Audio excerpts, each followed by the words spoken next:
If you had told me, at 22, standing in that lace dress that cost more than my first car, that the man holding my hands was building our life on a foundation of sand, I would have laughed.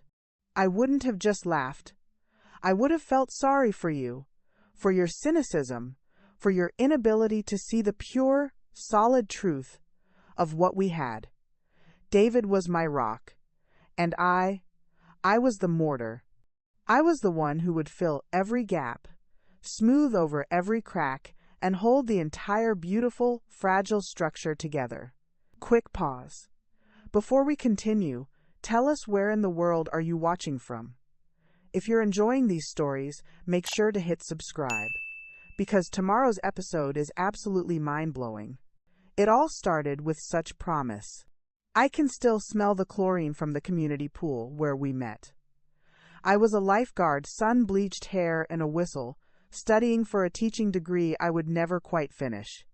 He was David Miller, home from his first year of business school, all crisp polo shirt and a smile that seemed to calculate the exact angle to make a girl's heart flip. He didn't just talk to me, he saw me.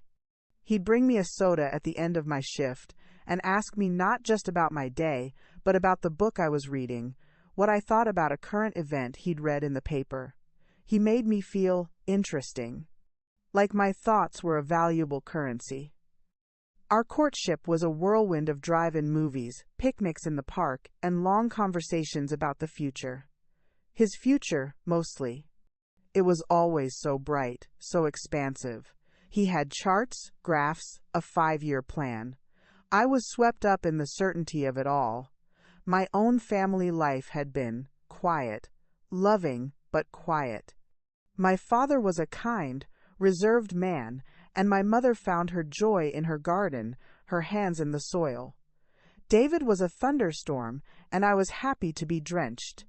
When he proposed, a year to the day after we met, it felt less like a question and more like a destiny finally clicking into place. The wedding was small, elegant. My mother cried. My aunts, Grace and Clara, beamed. Auntie Grace, her voice always a soft hum, had whispered, "Oh, honey, he looks at you like you hung the moon." Auntie Clara, ever the pragmatist, had simply nodded, a sharp, approving nod, and said, "He's ambitious. That's good. A man needs drive." I took both their blessings and tucked them into the hope chest of my heart. The first years were a blur of motion. David finished his MBA and dove headfirst into the world of commercial real estate. I got my teaching certificate, but we moved 3 times in 4 years for his career, each move a step up the ladder, each new apartment a little bigger, the view a little better. It was hard to put down roots, but I didn't mind. I was building a home with him, and that was the only root I needed. Then came the children, or rather the child, Chloe. David's first marriage, the one he rarely spoke of, had ended in what he called a tragic misunderstanding. He'd been young, she'd been volatile. That was the narrative. And from that misunderstanding came a little girl, just 3 years old when her mother, unable to cope, essentially left her on our doorstep with a suitcase and a sob story. I remember opening the door to find a social worker, holding the hand of this tiny, fierce-looking creature with David's exact same storm gray eyes. My heart didn't just break. It shattered and then immediately reassembled itself into a new, more powerful shape, one with room for this scared little stranger. David was on a business trip. I called him, my voice shaking. "She's here, Chloe's here. Her mother, she's gone." There was a long silence on the other end of the line. I expected panic, anger, confusion. Instead, his voice was calm, decisive.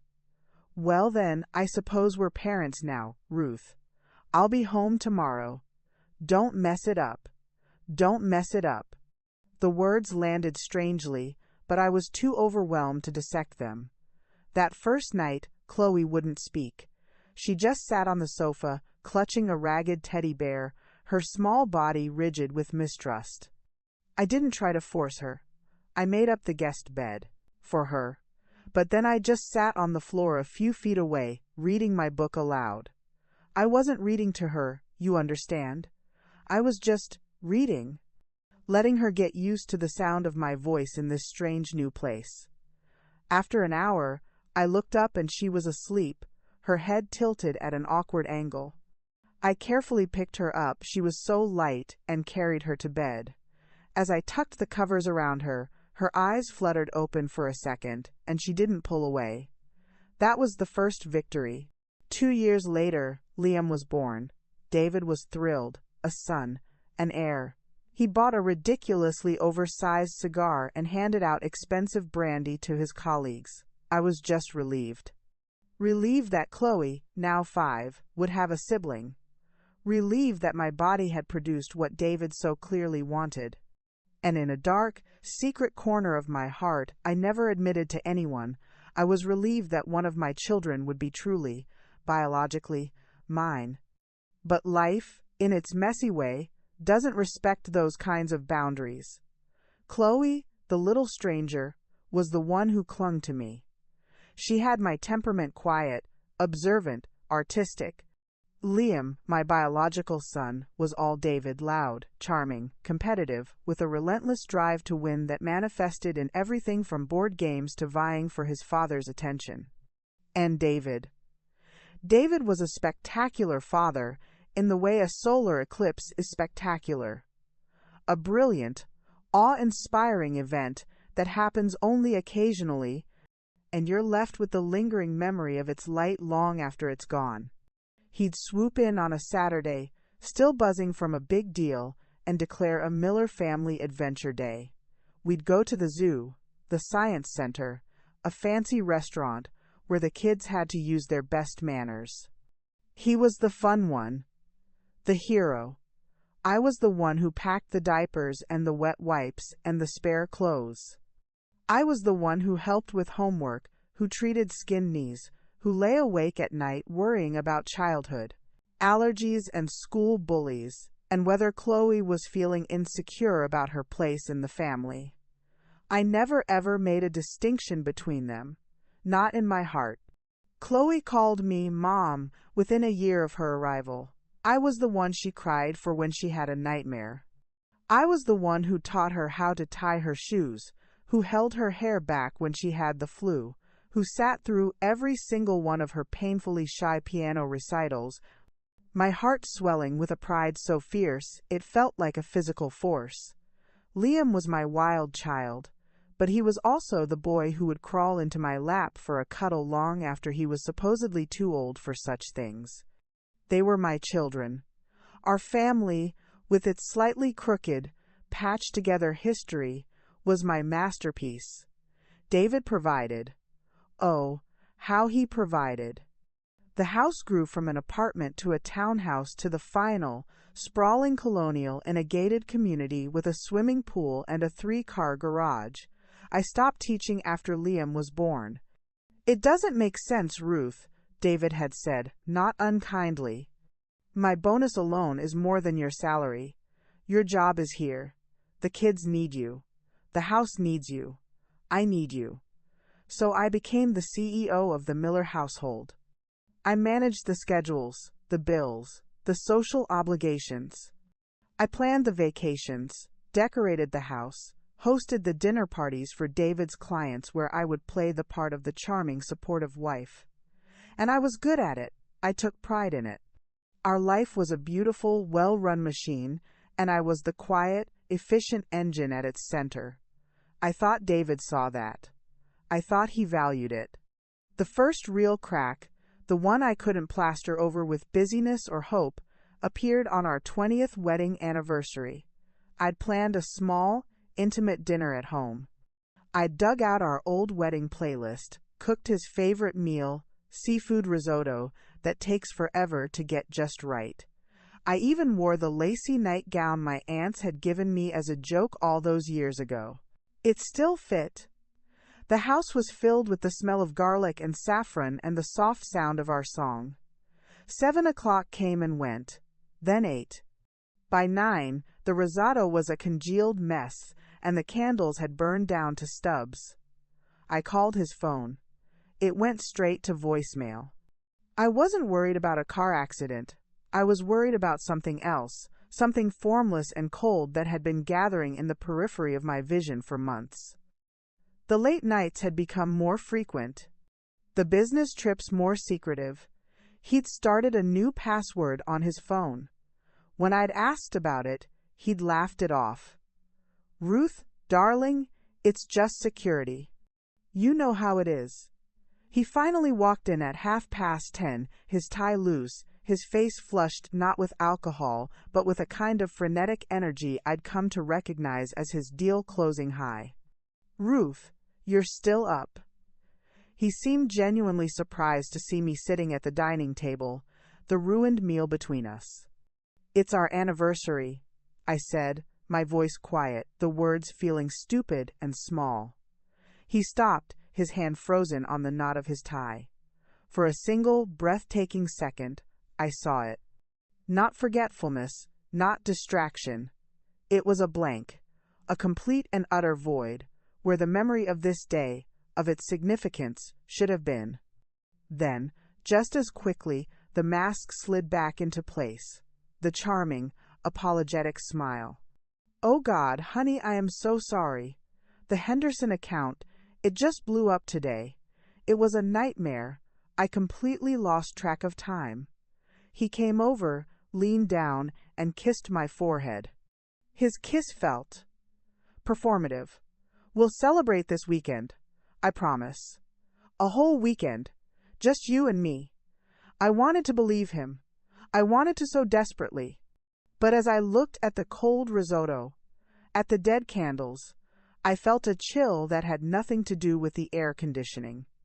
The foundation, the one I had spent 20 years maintaining, had just shifted. It was no longer solid rock, it was sand. And I was suddenly, terrifyingly, aware that I was standing right in the middle of it, with the tide going out. The forgotten anniversary was like a single, hairline fracture in a great sheet of ice. For a little while, you can pretend you don't see it. You can walk carefully, avoid putting pressure on that exact spot, and life can continue with its familiar rhythms and sounds. But the fracture is there, and once it's there, it has a life of its own. It begins to spider web, to spread its fine, white tributaries in every direction, until the entire surface is a map of impending collapse. David, to his credit, tried to patch it. That weekend, true to his word, he took me to a beautiful little inn upstate. He was attentive, present, the David from the early years. He held my hand during our walks. He listened, or seemed to listen, when I talked about Chloe's interest in photography and Liam's struggles with algebra. He made love to me with a focused intensity that felt like nostalgia. And for 48 hours, I allowed myself to be soothed. I told myself I was being foolish, melodramatic. He was a busy man, a provider, under immense pressure. I had let my own imagination, fed by a diet of quiet afternoons and Lifetime movies, get the better of me. But driving home, as the city skyline pierced the horizon, I felt him changing.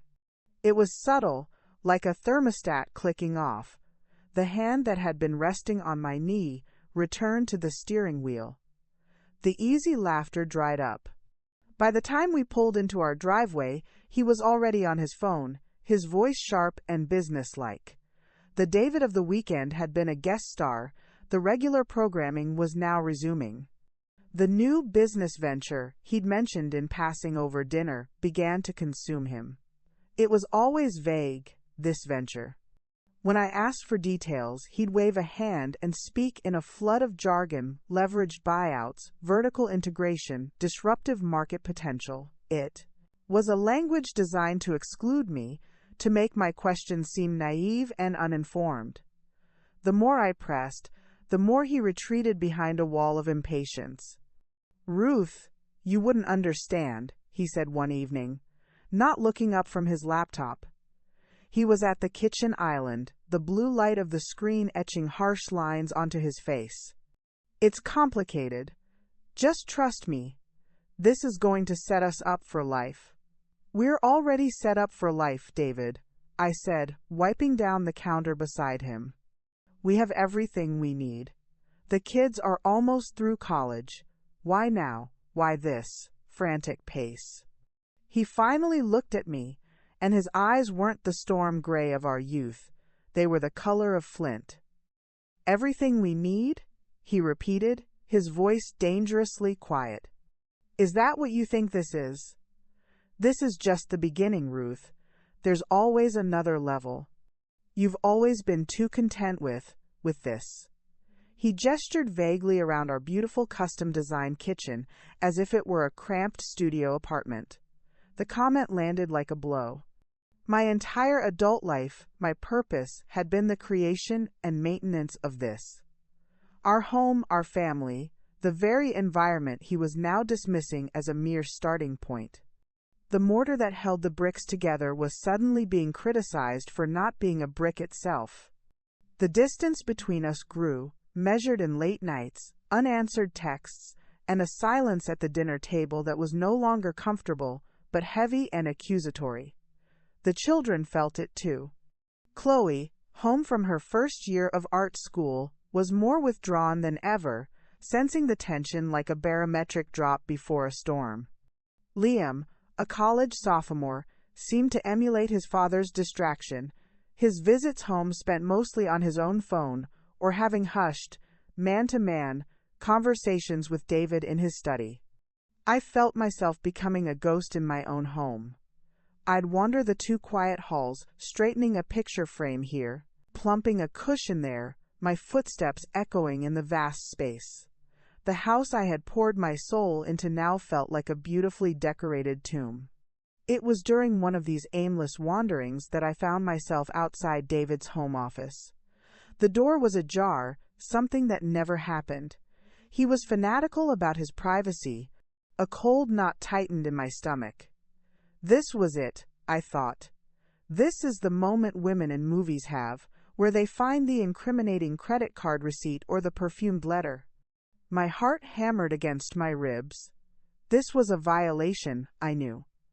A breach of the unspoken trust that was already crumbling.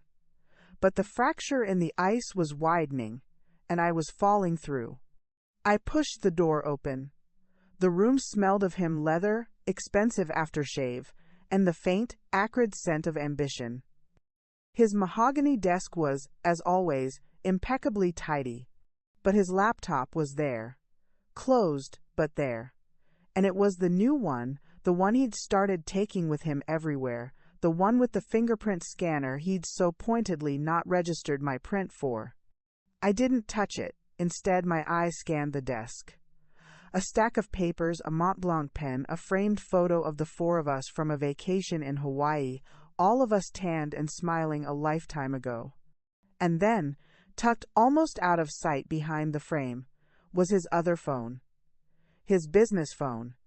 An old, clunky model, he said, was for a separate, secure line. It buzzed. A short, sharp vibration against the wood. The sound was obscenely loud in the silence. I stared at it. Every moral fiber in my being, every lesson from my mother about respect and privacy, screamed at me to walk away. But the other part of me, the part that was terrified and alone and living with a stranger, reached for it. The screen lit up. A text message preview. Unknown number. The transfer is complete.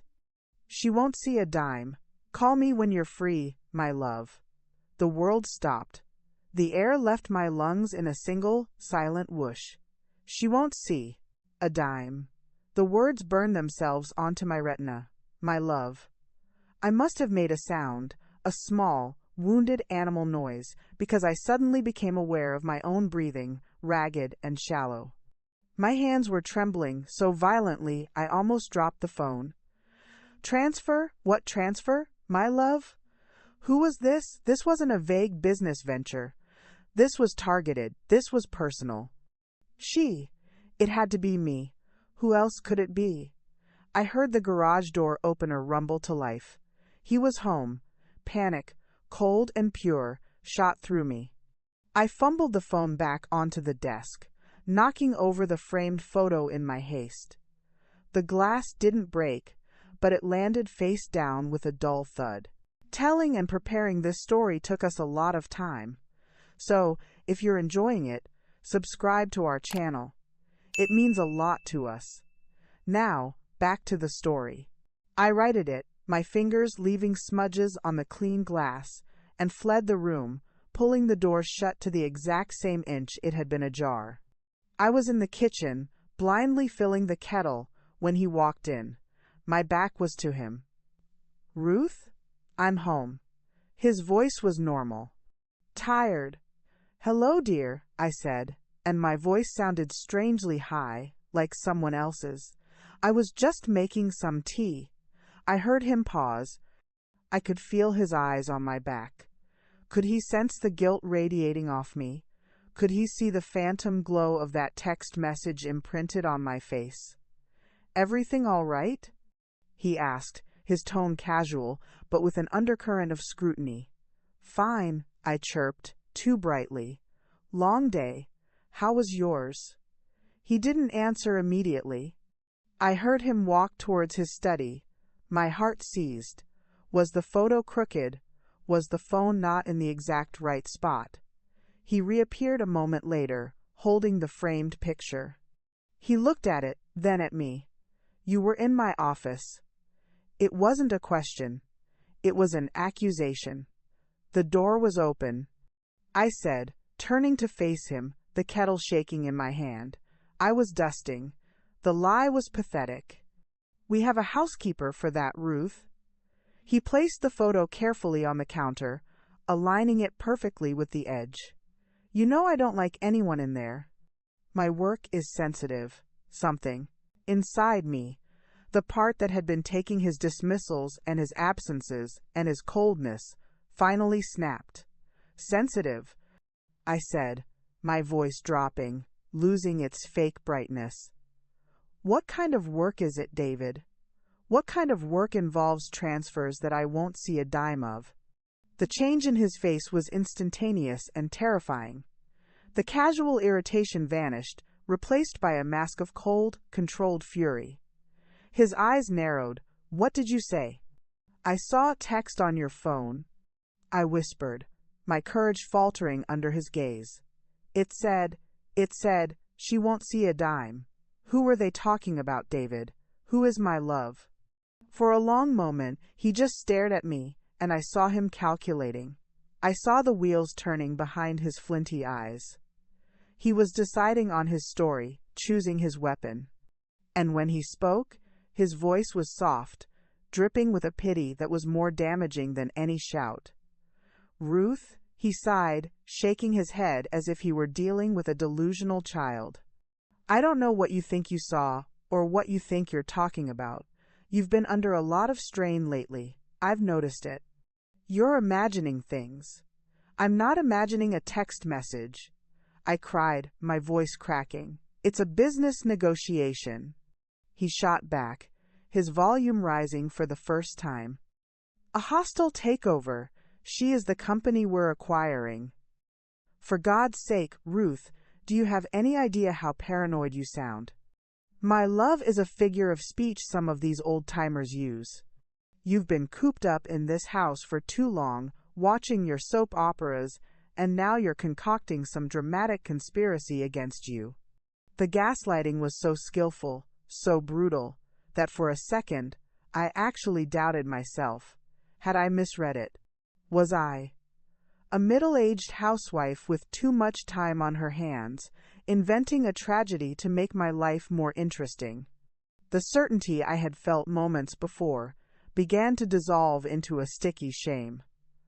I stammered, tears welling in my eyes. He saw his advantage and pressed it. He walked over to me, but he didn't touch me. He loomed. "This is exactly what I was talking about. You're losing perspective. You need to find a hobby, Ruth. Something to do besides obsess over my every move." This neediness, this suspicion, it's unattractive, and it's exhausting. He picked up his keys from the bowl by the door. I'm going out. I can't be in this atmosphere. I suggest you calm down before the kids see you like this. And with that, he was gone.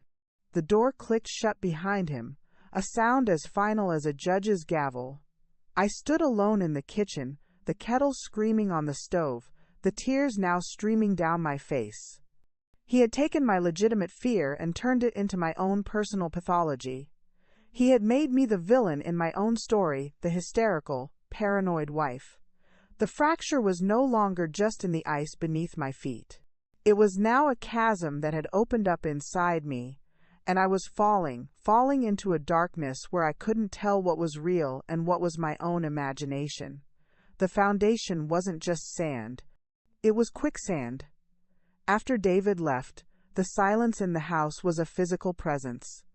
It pressed in on me from all sides, thick and heavy as wet wool. The screaming kettle had gone silent, but its echo seemed to linger in the air, a testament to my own hysterics. Unattractive, exhausting. His words weren't just insults, they were diagnoses. He had held up a mirror and forced me to look at a woman I didn't recognize, a frantic, paranoid ghost with tear-streaked cheeks and a wildly beating heart. For hours, I wandered, trapped in the gilded cage of my home. I cleaned things that were already clean. I folded laundry with a manic precision. I was trying to impose order on the chaos he had unleashed inside me, but my hands wouldn't stop shaking. I ended up in Chloe's old room. She was back at school, but the room still held her essence, the faint smell of turpentine and vanilla. The posters of obscure bands, the carefully arranged collections of sea glass and interesting stones on the windowsill. This was a room I had nurtured. I had painted these walls a soft lavender because she said it helped her dreams. I had fought with David to let her take photography instead of more practical economics. I had sat on this very bed and held her when she cried about a boy who didn't like her back. In this room, I was not unattractive or exhausting. I was mom, I was anchor, I was safety, but the feeling was fleeting. The memory of David's cold fury, the damning text message, it all came rushing back. I was drowning in it. I couldn't stay in this house with his ghost haunting every room. I needed a voice that wasn't his, echoing in my head. I needed to know if I was going insane. I found myself driving across town, my knuckles white on the steering wheel, heading not to my mother's quiet, predictable house, but to the place where the heart of our family truly resided. Auntie Grace and Auntie Clara's shared bungalow. Their home was the antithesis of mine. It was small, cluttered, and vibrantly alive. The air always smelled of simmering stew, beeswax polish, and the faint, sweet scent of the cherry tobacco Clara secretly smoked on the back porch. It was a house of worn velvet armchairs, overflowing bookshelves, and framed photographs of generations of our family, their faces telling stories of joy, sorrow, and survival. I didn't even have to knock.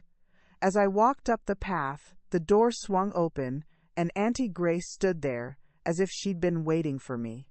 Her face, soft and lined like a well-loved map, crumpled with immediate concern. She didn't say hello or what's wrong. She just opened her arms. I fell into them, and the dam broke. Great, heaving sobs racked my body, the kind that come from a place so deep you forget it exists, until it ruptures.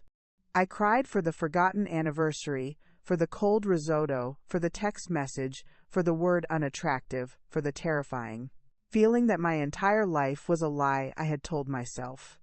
"Oh, my sweet girl," Grace murmured, her hand rubbing slow, comforting circles on my back. "Oh, my dear heart. Let it out. You're safe here." She led me into the warm, cluttered living room and sat me down on the sofa, tucking a crocheted afghan around my shoulders as if I were a child who had just had a nightmare. A moment later, Auntie Clara appeared from the kitchen, wiping her hands on a dish towel. She took one look at me, puffy-eyed, trembling, wrapped in a blanket, and her sharp, intelligent eyes narrowed. "What's he done?" she asked, her voice like gravel. No preamble. No softness. It was bracing, and in a strange way, it was exactly what I needed. Between hiccuping sobs, the story tumbled out. I told them everything, from the first tiny crack of the anniversary to the shattering moment in the kitchen. I held nothing back, not even my own shame at snooping, my fear that I was, as David said, just being paranoid and needy. Auntie Grace listened, her eyes welling with sympathetic tears, her hand never leaving mine.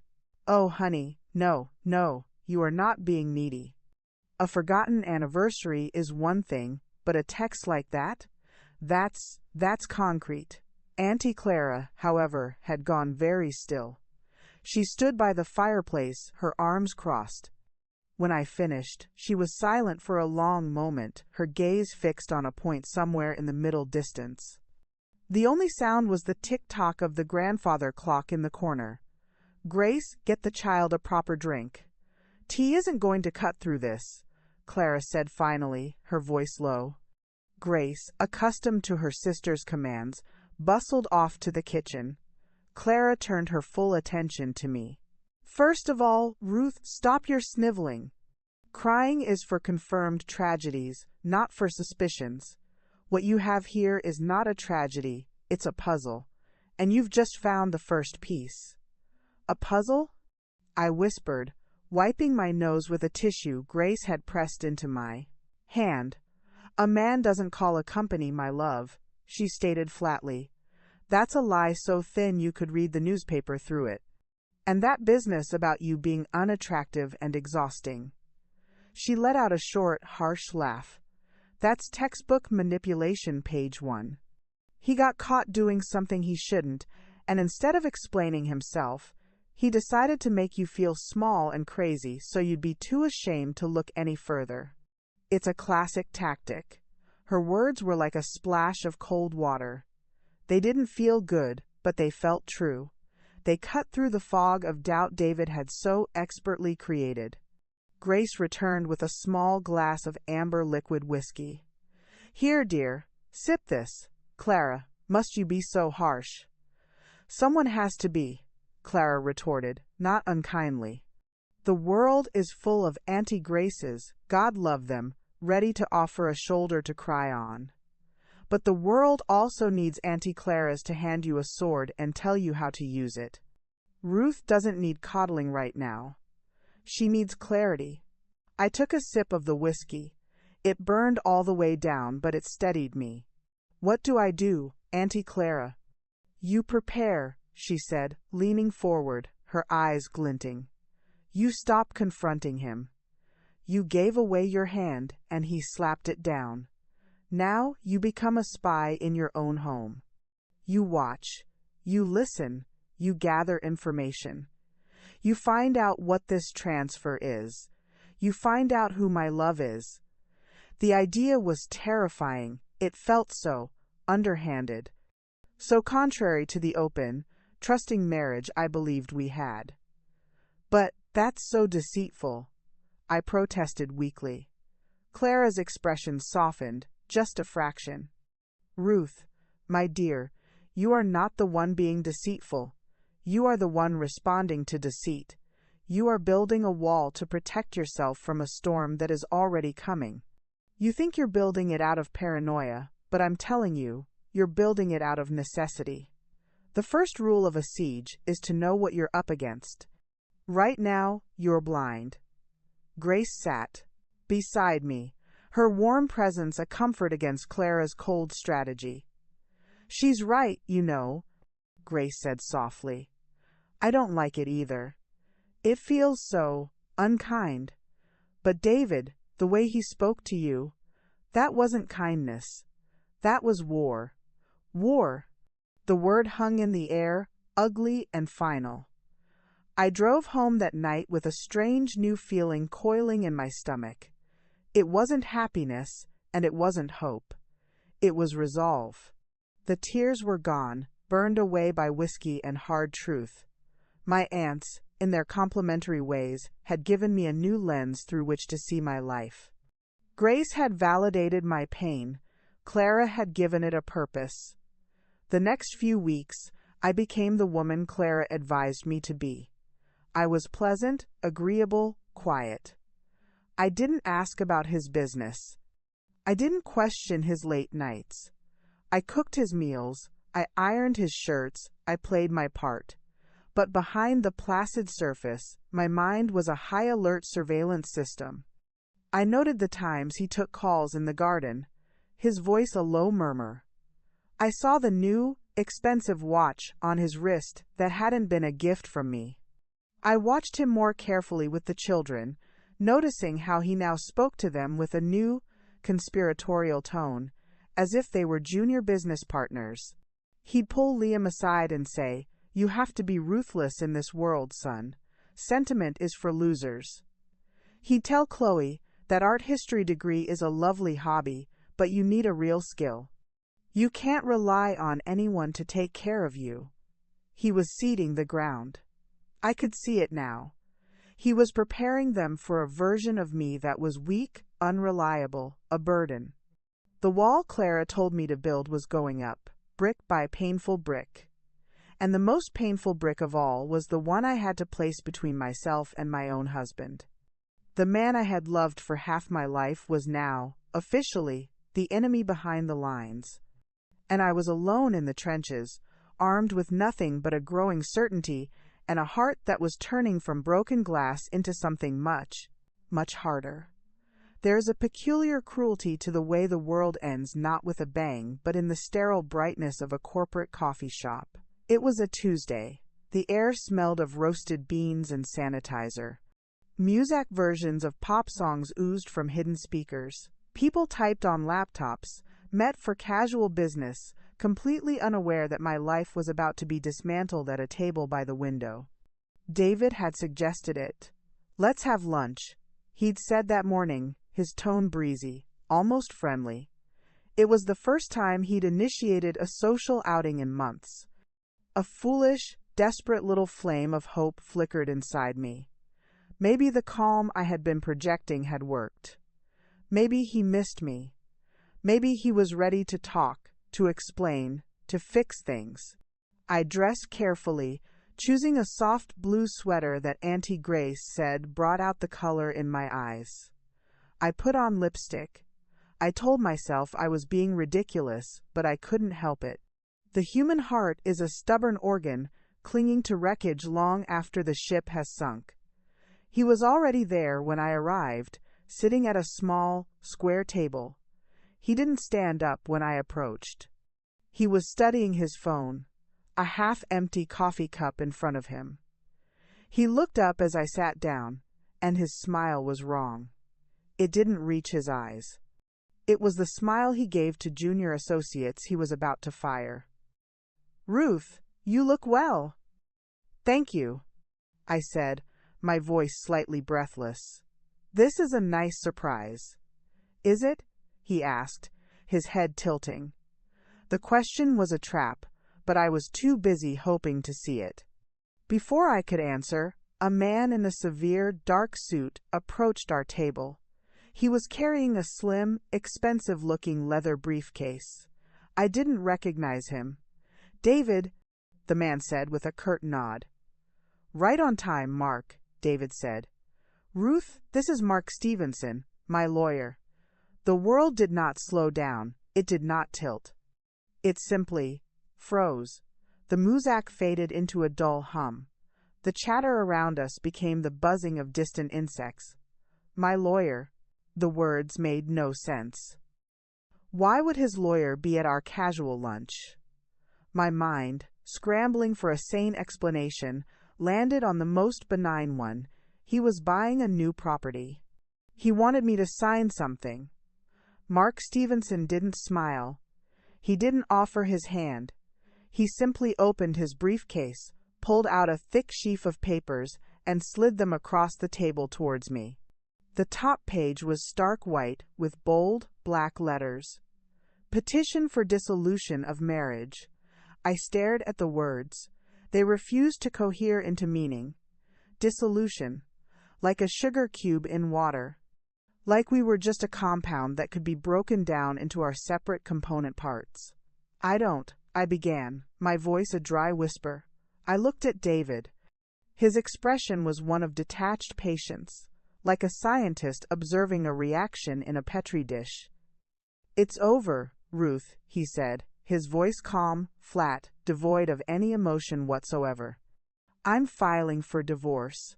Mark has the papers. You need to have your own lawyer, look them over and sign where indicated."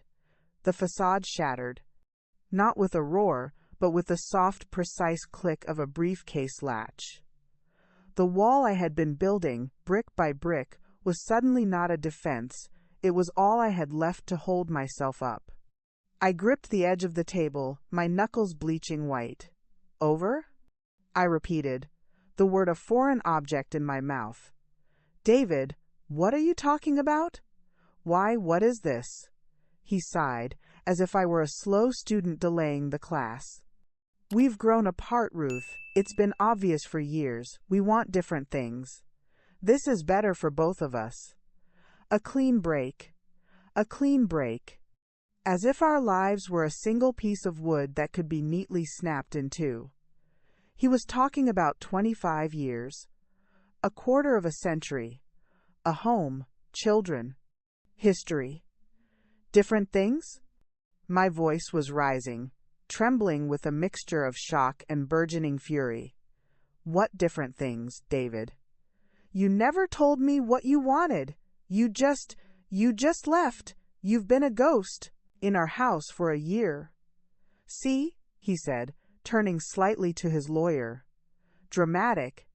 This is what I was talking about." He turned back to me. "This is exactly why we can't have a rational conversation, Ruth. You're too emotional." He was using my pain as evidence against me. It was a masterstroke of psychological warfare. I felt the hysteria bubbling up, the urge to scream, to throw the coffee in his face, to overturn the table. But then, through the roaring in my ears, I heard Auntie Clara's voice.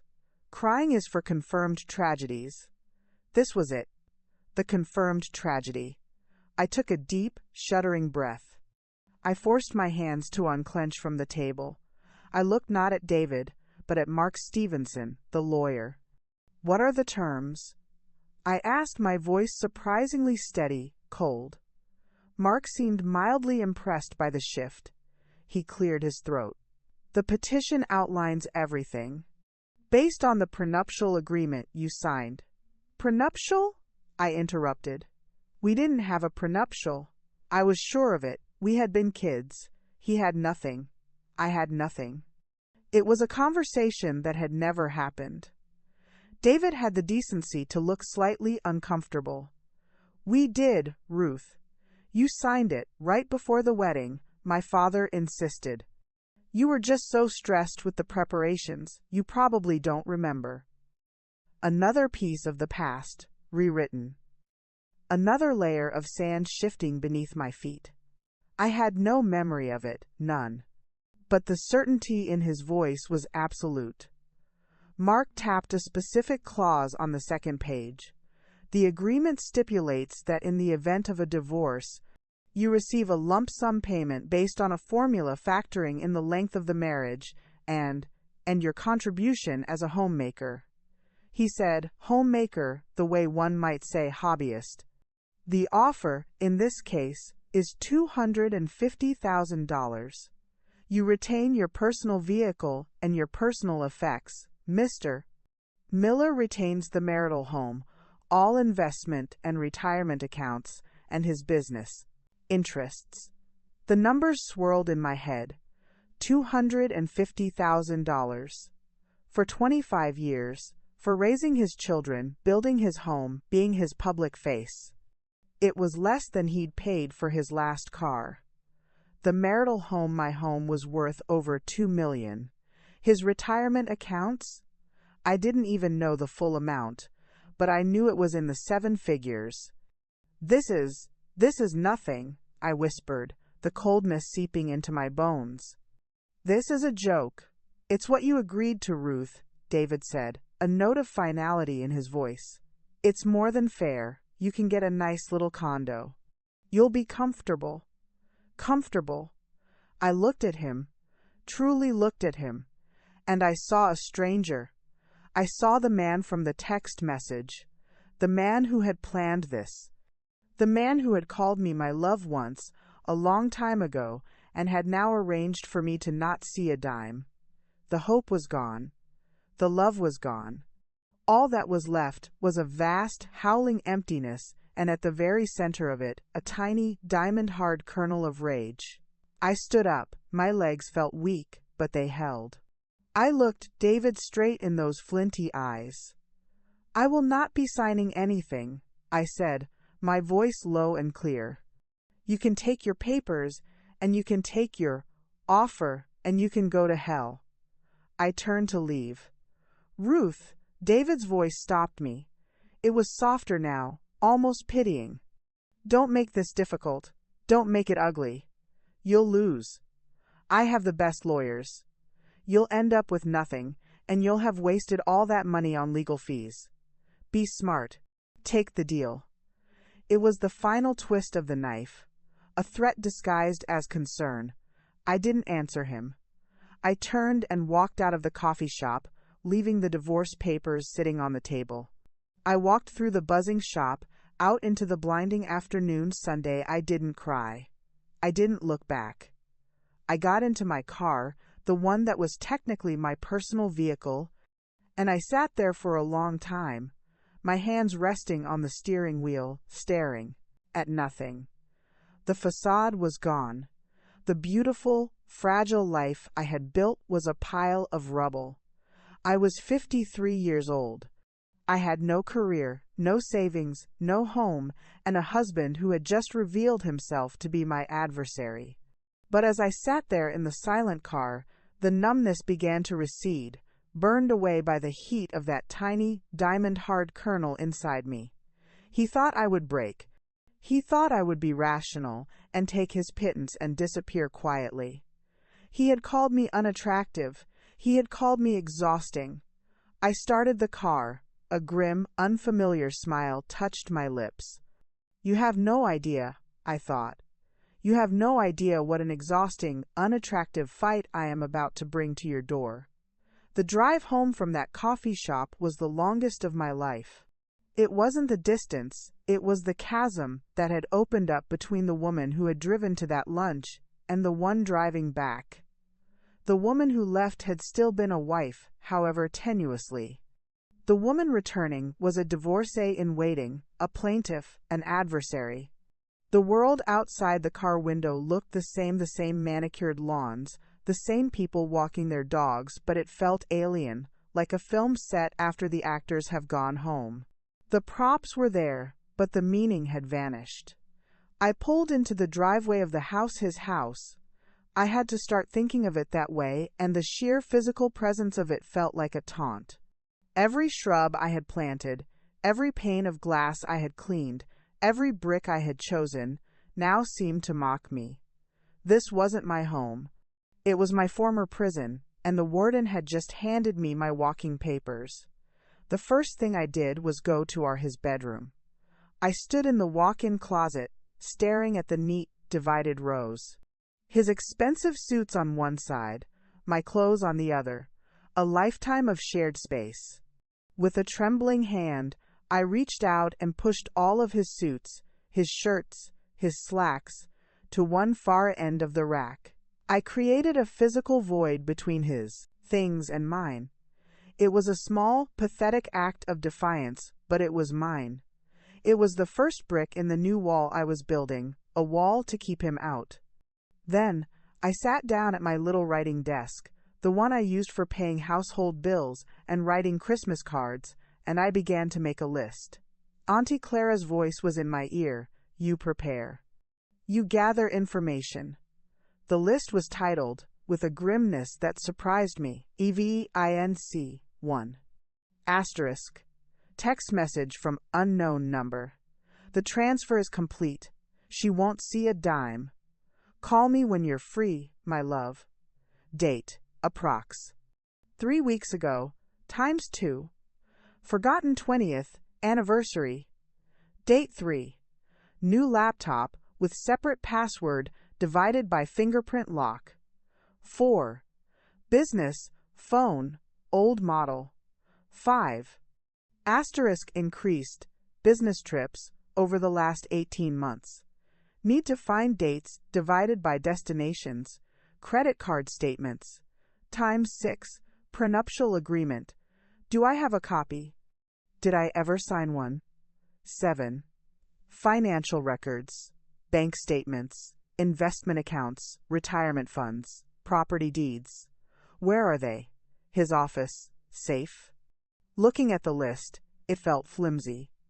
A few cryptic messages and a forgotten date were not the stuff of a legal thriller. They were the sad fragments of a dying marriage. But it was a start. It was a map of my own ignorance, and the first step to knowledge is to recognize what you do not know. The next few days were a strange, suspended reality. David did not come home that night or the next. He had likely moved into a hotel, or perhaps, a dark thought whispered, to wherever my love resided. The silence in the house was no longer heavy, it was anticipatory. It was the silence before a battle. I called a lawyer. Not just any lawyer, but the one Auntie Clara, who seemed to know a frightening amount about everything, recommended. Her name was Eleanor Vance, and her voice on the phone was like chipped ice, calm, clear, and sharp enough to draw blood. I sat in her downtown office 2 days later, my hands clasped tightly in my lap. The room was all modern. Angles and cool gray tones. A world away from my aunt's cluttered bungalow. Eleanor Vance was a woman in her late 50s with a severe silver bob and eyes that missed nothing. She listened without a flicker of emotion as I recounted the coffee shop meeting, the alleged prenup, the text message. When I finished, she steepled her fingers. "The prenuptial agreement is our first battlefield," she said, her tone clinical. "If you have no memory of signing it, we challenge its validity. We subpoena the original, have it examined by a forensic document examiner. The burden of proof is on him to prove you signed it knowingly and voluntarily.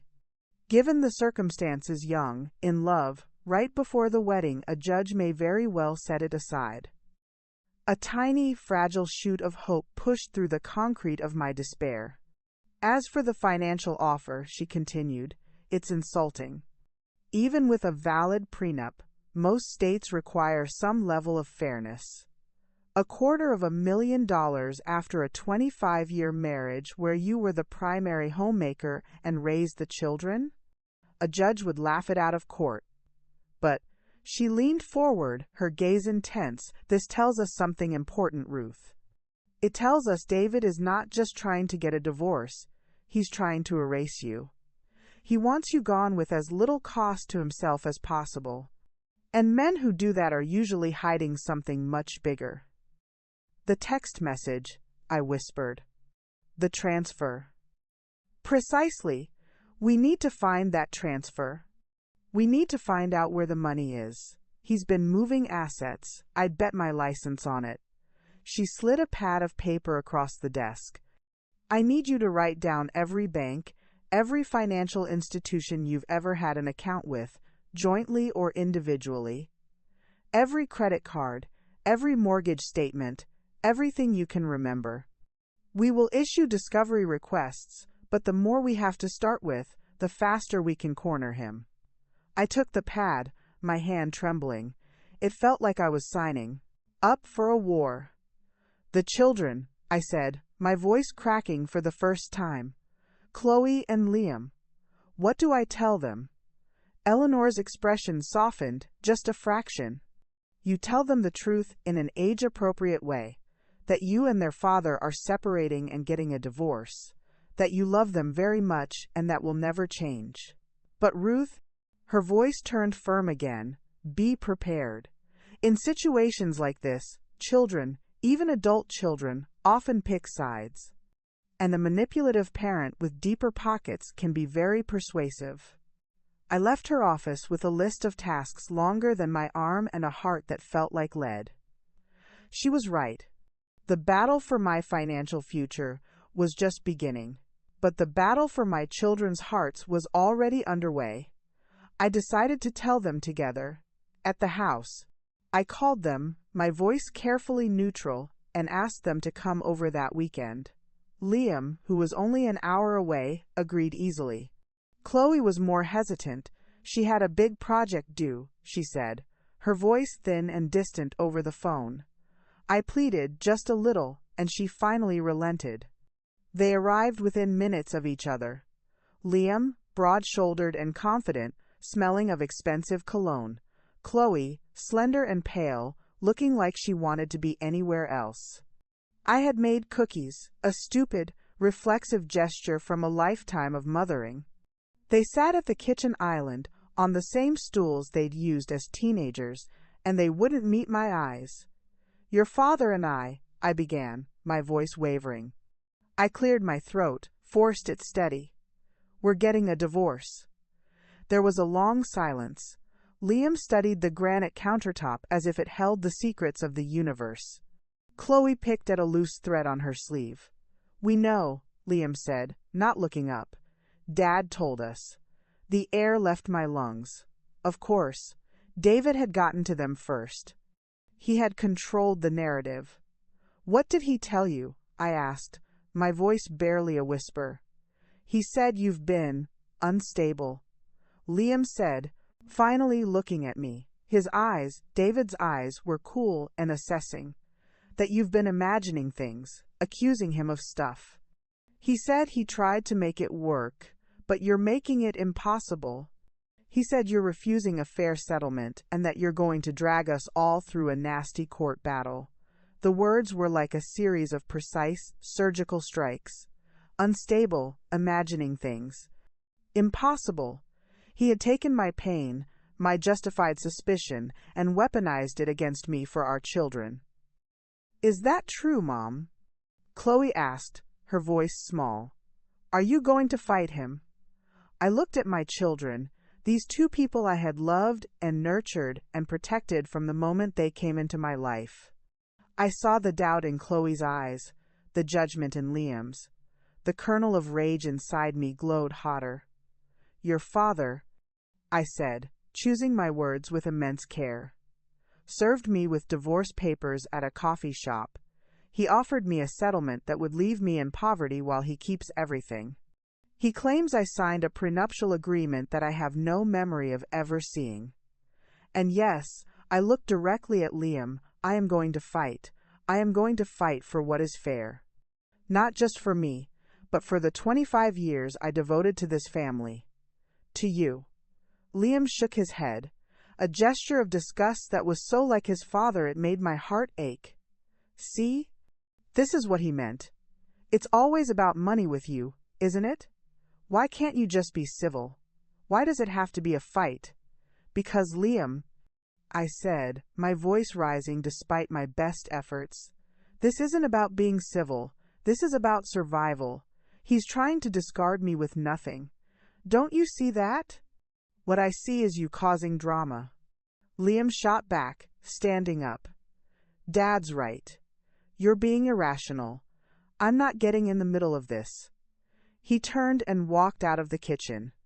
A moment later, I heard the front door slam. The sound echoed in the sudden silence. I looked at Chloe, tears now streaming down my face. "Chloe, honey, please." She slid off her stool, her expression a mixture of pity and discomfort. I have to go, Mom. My project." And just like that, I was alone again. The cookies sat on the counter, uneaten. The house was silent. The unraveling was complete. My husband was gone. My son saw me as a greedy, unstable hysteric. My daughter was too afraid to take a side. I had no home, no secure future, and now, it seemed, I had no family either. I walked through the empty house, room by room. The family room where we'd watched movies. The formal dining room where we'd hosted holidays. the backyard where I'd pushed them on the swings. It was all just a museum now, a collection of exhibits from a life that was no longer mine. Every memory felt tainted, every happy moment rewritten by the bitter ending. I ended up in the basement, in front of a wall of storage boxes. I pulled one down, the cardboard dusty. It was filled with old photo albums. I opened one. There was a picture of me, pregnant with Liam, holding a 3-year-old Chloe on my hip. We were both laughing. I looked happy. I looked like I belonged. I slammed the album shut. I couldn't bear it. The pain was too acute. This was the true unraveling not of my marriage but of my own identity. Who was I, if not David's wife? Who was I, if not Chloe and Liam's mom? The roles I had defined myself by were being stripped away, leaving behind a raw, terrified stranger. I hugged my knees to my chest, there on the cold concrete floor, surrounded by the ghosts of my own happiness, and I wept. I wept for the woman in the photograph. I wept for the children who had just walked out on me. I wept for the home that was no longer mine. I wept until I had no tears left, and when I was done, the emptiness was vast. But that tiny, diamond-hard kernel was still there. It had survived the unraveling. It was all I had left, and it was enough. There is a unique quality to the silence of a house that has been officially abandoned. It's not just an absence of sound, it's an absence of life, of future. After the children left, the Colonial on Maple Drive became a museum curated by a ghost me. I drifted from room to room, a spectral caretaker for a collection of memories that now felt like they belonged to someone else.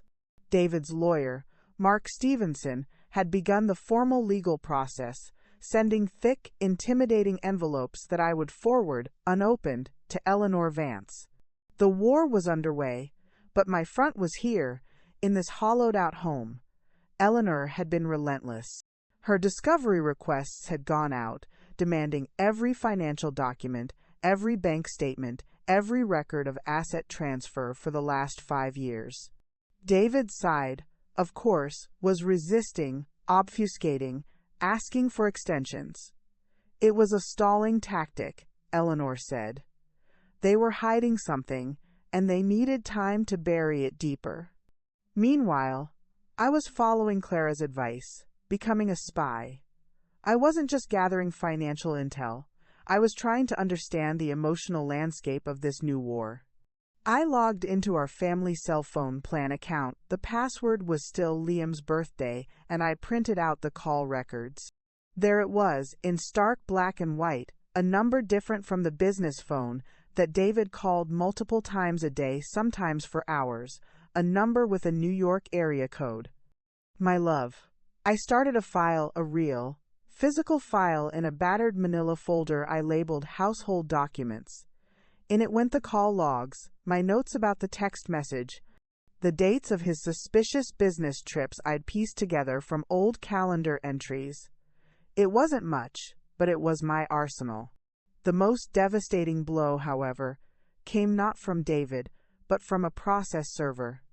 He came to the door on a Tuesday morning, a young man with a bored expression who handed me a thick stack of papers. "Deposition subpoena," he said flatly, before turning and walking away. I took the papers to the kitchen table, my heart thudding dully against my ribs. I knew what this was. Eleanor had warned me. David's side would depose me, try to trip me up, make me look unstable or greedy. I was prepared for that, or I thought I was. But as I flipped through the pages, a name jumped out at me, listed as a witness for David, Chloe Miller. My breath hitched. And then, on the next page, another, Liam Miller. My children. He was subpoenaing our children. He was going to force them to testify, under oath, against their own mother. The world tilted. I had to grip the edge of the table to stay upright. I could handle David's cruelty. I was beginning to expect it. But this? Using the children I had raised. The little boy I'd nursed through fevers. the little girl I'd comforted after nightmares, as weapons in his legal war? This was a depth of malice I had not believed him capable of. The deposition was scheduled for a week later at Mark Stevenson's office. The day dawned gray and cold, a perfect match for the climate in my soul. Eleanor met me outside the building. She was dressed in a navy blue suit that looked like armor. "Remember," she said, her voice low and steady, "stay calm. Answer only the question asked. Don't volunteer anything. If you need a break, say so. This is just a fishing expedition. They're looking for soundbites to use against you in court." I nodded, my throat too tight to speak. We rode the elevator up in silence. The conference room was all dark wood and leather, smelling of coffee and ambition. David was there, sitting beside Mark Stevenson. He didn't look at me. He was studying a notepad, the picture of cool detachment. And then there were the children. Chloe and Liam were seated on the other side of the table, next to a woman I didn't recognize, another of David's lawyers. They looked young and scared. Chloe was twisting a tissue in her hands, her head bowed. Liam sat stiffly, his jaw set, staring at a point on the wall behind me. The sight of them, sitting at that table, on his side, was a physical pain in my chest. The court reporter swore us in. The deposition began with me. Mark Stevenson asked the questions. His tone was polite, but the questions were designed to wound. "Mrs. Miller, would you describe yourself as an emotional person? Did you often accuse your husband of infidelity during your marriage? Is it true you told your son that his father was a monster?" He was building his case of the unstable, hysterical wife. I answered as Eleanor had coached me, with simple yes or no answers where I could, refusing to be baited. I kept my eyes on Eleanor, drawing strength from her impassive presence. Inside, I was screaming. Then it was Liam's turn. He was sworn in. His voice was deeper than I remembered, more sure. "Liam," Mark Stevenson began, his voice avuncular. "Can you describe the climate in your home during the last few years of your parents' marriage?" Liam cleared his throat. It was tense. My mom was always on edge. She'd get upset about little things, like if my dad was late for dinner. "Did she ever express jealousy regarding your father's professional success?" "Objection. Leading," Eleanor said, her voice cool. "I'll rephrase," Mark said smoothly. "Did you hear your mother make comments about your father's work?" "Yeah," Liam said, shifting in his seat. "She'd say things like, his work is more important than his family, or that he cared more about money than us. The words were like bullets. He was making me sound petty and resentful. He was taking my legitimate feelings of neglect and twisting them into something ugly. And after your father moved out," Mark continued, "how would you describe your mother's state of mind?" Liam glanced at me, then quickly looked away. "She was really angry. She said she was going to take him for everything he was worth, that he wouldn't get away with this. It was a lie. A complete and utter lie. I had never said that. I had talked about fairness, about survival, never about revenge." I looked at Liam, my eyes pleading with him, but he stared resolutely at Mark Stevenson. Then it was Chloe's turn. She was so quiet the court reporter had to ask her to speak up twice. She looked like a frightened bird, ready to take flight. "Chloe," Mark Stevenson said, his voice gentler now, "you're not David's biological child, is that correct?" The air left the room. Where was he going with this? Chloe shook her head, her eyes filling with tears. "No. But Ruth raised you from a very young age?" "Yes. Did you always have a close relationship?" Chloe hesitated. She twisted the tissue in her lap. She was always there. She made my meals, drove me to school." "It sounds like she performed the duties of a mother," Mark said.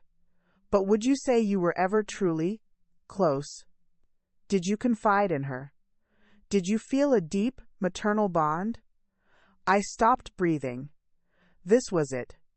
This was the kill shot. He wasn't just trying to prove I was unstable. He was trying to prove I was unnecessary. That my role as a mother, even to the child who was not my blood, was a superficial performance. Chloe was crying softly now. She wouldn't look at me. It was complicated, she whispered. She was my stepmother. It's not the same. The words were a stake through my heart. Stepmother. She hadn't called me that since she was 7 years old. It's not the same. Every bedtime story, every skinned knee, every tear I'd wiped away, every proud moment at her recitals, all of it, reduced to complicated. The narrative David had sold them that I was the hired help, not the heart of the family, had taken root. Mark Stevenson let the silence hang in the air, allowing her betrayal to sink in for everyone in the room. No further questions. The deposition ended soon after. I sat, numb, as the lawyers gathered their papers. David stood up, patted Liam on the shoulder, and walked out without a backward glance. Liam and Chloe filed out, after him, not looking at me. Eleanor put a hand on my arm.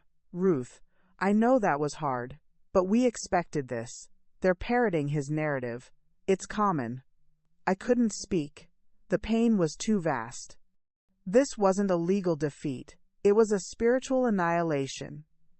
My own children, in a room full of strangers, had denied me.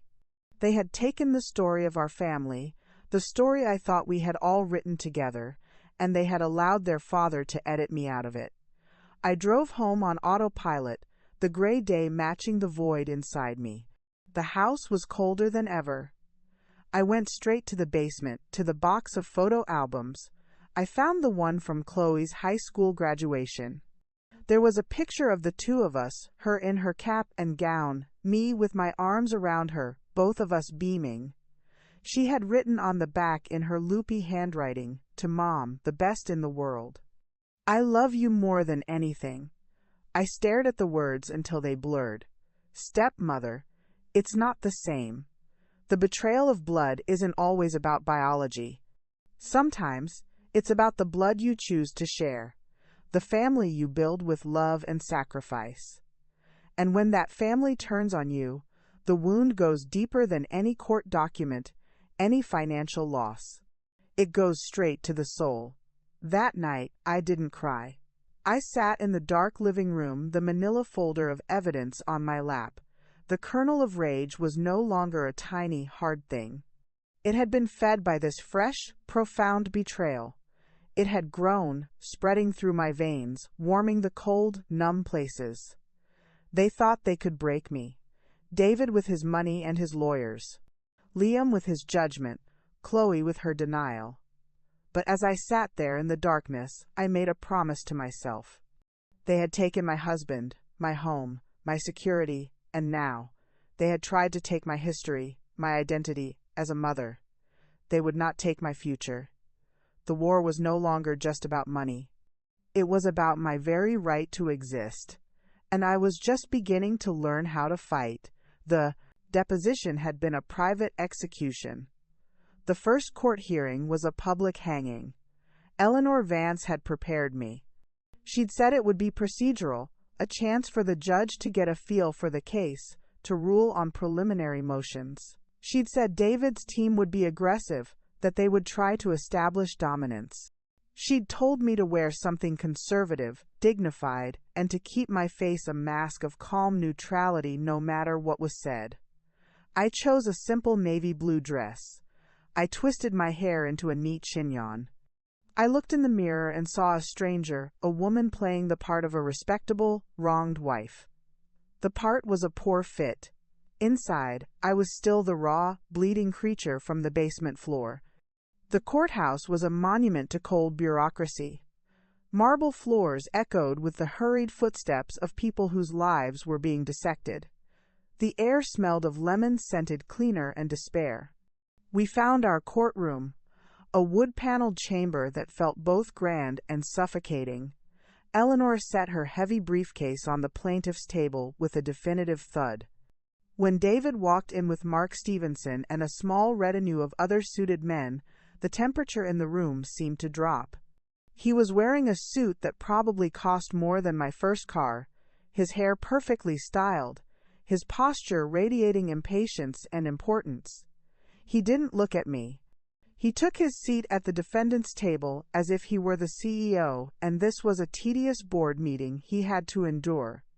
Then the judge entered. Judge Irene Watkins was a woman in her 60s with a cap of tight silver curls and a face that looked like it had seen every permutation of human misery and found most of them wanting. She did not smile. "Counsel," she said, her voice a low rumble. "Let's begin. We have a motion to compel discovery from the petitioner. Mr. Stevenson, your client's responses have been, to put it mildly, lacking." Mark Stevenson stood, oozing a smarmy confidence. "Your Honor, my client, Mr. Miller, is a highly successful businessman. The petitioner's requests are a blatant fishing expedition, an intrusive and burdensome demand for proprietary financial information that has no bearing on the equitable distribution of clearly defined marital assets." Eleanor was on her feet before he finished. "With all due respect to my learned colleague, Your Honor, that is nonsense. Mr. Miller's success was built during a 25-year marriage. We have evidence suggesting he has been systematically moving and hiding assets. We cannot determine what is equitable if we don't know what exists. His refusal to provide basic documentation is not protection of proprietary information, it is obstruction of justice." Judge Watkins's eyes, sharp as flint, moved from Eleanor to Mark. "Mr. Stevenson, does your client have something to hide?" "Of course not, Your Honor. He is merely protecting his business interests from the vindictive and frankly unstable accusations of his soon-to-be ex-wife." The word unstable hung in the air, toxic and familiar. I felt a hot flush creep up my neck. "Stay calm," I chanted silently. "Neutral face. The petitioner's own instability is, in fact, the heart of the matter," Mark continued, warming to his theme. He picked up a binder. "We have submitted, under seal, the deposition transcripts of the parties' adult children. Their testimony paints a clear picture of a woman prone to fits of jealousy, paranoia, and emotional manipulation. A woman who has alienated her own children with her behavior. He was talking about me as if I weren't there, reducing my life, my pain, to a legal strategy." I gripped the edge of the table, my knuckles white. Eleanor's hand, resting on her legal pad, made a subtle, calming gesture. "The character of the petitioner is not the issue before this court today, Mr. Stevenson," Judge Watkins said, her tone dry. "The issue is financial disclosure. I've read the depositions. They speak to a troubled home life, which is sadly the reason we are all here. They do not absolve your client of his legal obligation to be transparent about his finances. Motion to compel is granted. Mr. Miller will provide full and complete responses to the petitioner's discovery requests within 30 days. Failure to do so will result in sanctions." It was a victory, a small, technical one. But as the words left her mouth, I felt a tiny release of pressure. We had won a battle, but David's side was not done. "Your Honor," Mark Stevenson said, not missing a beat. "If we are to discuss financial obligations, we must also address the issue of the marital residence. My client is bearing the entire financial burden of the home, the mortgage, taxes, insurance, and upkeep, while the petitioner resides there alone. This is an unfair financial drain on my client. We move that the petitioner be required to vacate the premises immediately, allowing for its sale, or that she begin paying fair market rent." The blood drained from my face. Vacate the premises. He was trying to make me homeless. He wanted to pry me out of my last physical refuge, the only place I had left. Eleanor was back on her feet, her voice sharp. Your Honor, the petitioner has lived in that home for 18 years. She is a 53-year-old woman with no independent income, facing a divorce from a man of immense wealth. To force her from her home at this juncture is not only cruel, it is prejudicial. It would leave her destitute and destabilized on the eve of complex litigation. This is a transparent attempt to gain leverage by inflicting maximum distress. The petitioner is perfectly capable of finding employment, Mark Stevenson countered smoothly. She is an educated woman. The distress she claims is of her own making, due to her refusal to accept a more than generous settlement offer. I couldn't breathe. They were talking about my life, my survival, as if it were a minor accounting problem. I was a line item on a balance sheet. Liability, one wife. Solution, evict. Judge Watkins looked at me for the first time. Her gaze was impersonal, analytical. I felt like a specimen under a microscope. She saw a middle-aged woman in a navy blue dress. She did not see the 25 years of labor, the raised children, the built home. The petitioner may remain in the marital residence for the duration of these proceedings, she ruled, and I felt a wave of dizzying relief. However, Mr. Miller is correct that he should not bear the full cost. Miss Miller, you will be responsible for the utilities and basic upkeep of the home effective immediately. Furthermore, I am ordering temporary spousal support. Mr. Stevenson, your client will provide the court with a full accounting of his income. We will reconvene in 2 weeks to set the amount. Temporary support. It was another victory, but it felt Pyrrhic. I was being allowed to stay in my house, but I had to pay for it with money I didn't have, from a man who wanted me destitute. The relief was immediately replaced by a new, grinding anxiety. How would I pay the electric bill? The water bill? The hearing ended. The judge left the bench. The spell was broken. As we gathered our things, David finally looked at me. It wasn't a look of anger or even triumph. It was a look of pure, unadulterated contempt. He had not gotten everything he wanted, but he had seen me flinch. He had seen the fear in my eyes when he tried to have me thrown out of my home. He knew he had the power to hurt me, and the hearing had been a demonstration of that power. Outside the courtroom, in the echoing marble hall, Eleanor was already on her phone, talking rapidly to an associate. I stood alone, feeling small and exposed. I had walked into the lion's den, and I had emerged, but not unscathed. I had the legal right to stay in my house, but it no longer felt like a sanctuary. It felt like a temporary holding cell. I had been granted the possibility of support, but it came with the humiliation of having to ask my adversary for grocery money. I had won the right to continue the fight, but the cost was becoming clear. Every step forward was a step deeper into a swamp of bitterness and financial dread. The law was not about justice. It was a brutal grinding machine, and I was caught in its gears. As I walked out of the courthouse into the weak afternoon sun, I didn't feel like a victor. I felt like a survivor of a bomb blast, covered in dust and debris, stunned and disoriented, just beginning to understand the scale of the devastation. The lion was still in his den, and he was only getting started. The order from Judge Watkins was a cannon shot across David's bow, but his ship was sturdy and his crew well practiced in evasion. The financial documents that began to trickle in over the next few weeks were a master class in obfuscation. There were hundreds of pages of corporate filings for LLCs I'd never heard of, spreadsheets dense with figures that meant nothing to me, and bank statements with large, suspicious transfers labeled vaguely as business investment or capital infusion. Eleanor and her team, a group of intense young associates who survived on coffee and takeout, waded through it all. "It's a shell game, Ruth," Eleanor told me over the phone, her voice tight with fatigue. He's moving money from one pocket to another, and some of those pockets are very deep and very hidden. We can see the outlines, but we can't prove it. Not yet. The temporary support hearing came and went.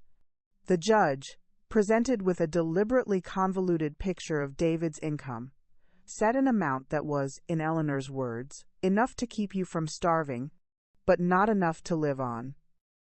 After the utilities and upkeep on the house were paid, I had a few $100s left for food, gas, and everything else. I started buying generic brands, canceling subscriptions, living with a constant low-grade hum of financial panic. This, I realized, was David's goal, to wear me down, to make the fight so costly and so miserable that I would eventually surrender and take his pittance. The house itself became a constant reminder of my precarious state. Every time a light bulb blew, I felt a jolt of anxiety. What if the water heater broke? What if the roof started to leak? I was the caretaker of a dying dream, and the maintenance was bleeding me dry. It was during this time of grinding pressure that David's lawyer sent a formal request for me to prepare the home for a valuation appraisal. David was moving to have the house officially assessed so he could push for its sale. Part of the request was that I provide access to all areas of the property, including Mr. Miller's former home office, for measurement and inspection. The office, the inner sanctum I had violated months ago. He had cleared it out, of course, taking his laptop, his files, his business phone. But the request meant someone would be going in there, and the room was still full of built-in shelves and cabinets that had once held the detritus of our life together. I couldn't bear the thought of a stranger sifting through what was left. I decided to do it myself. I put it off for days, finding other, more pressing tasks, scrubbing baseboards, organizing the pantry. Finally, on a rainy Thursday, I ran out of excuses. I stood outside the door, my hand on the knob, feeling like I was about to desecrate a tomb. The room was cold and smelled faintly of dust and leather. The big mahogany desk was bare.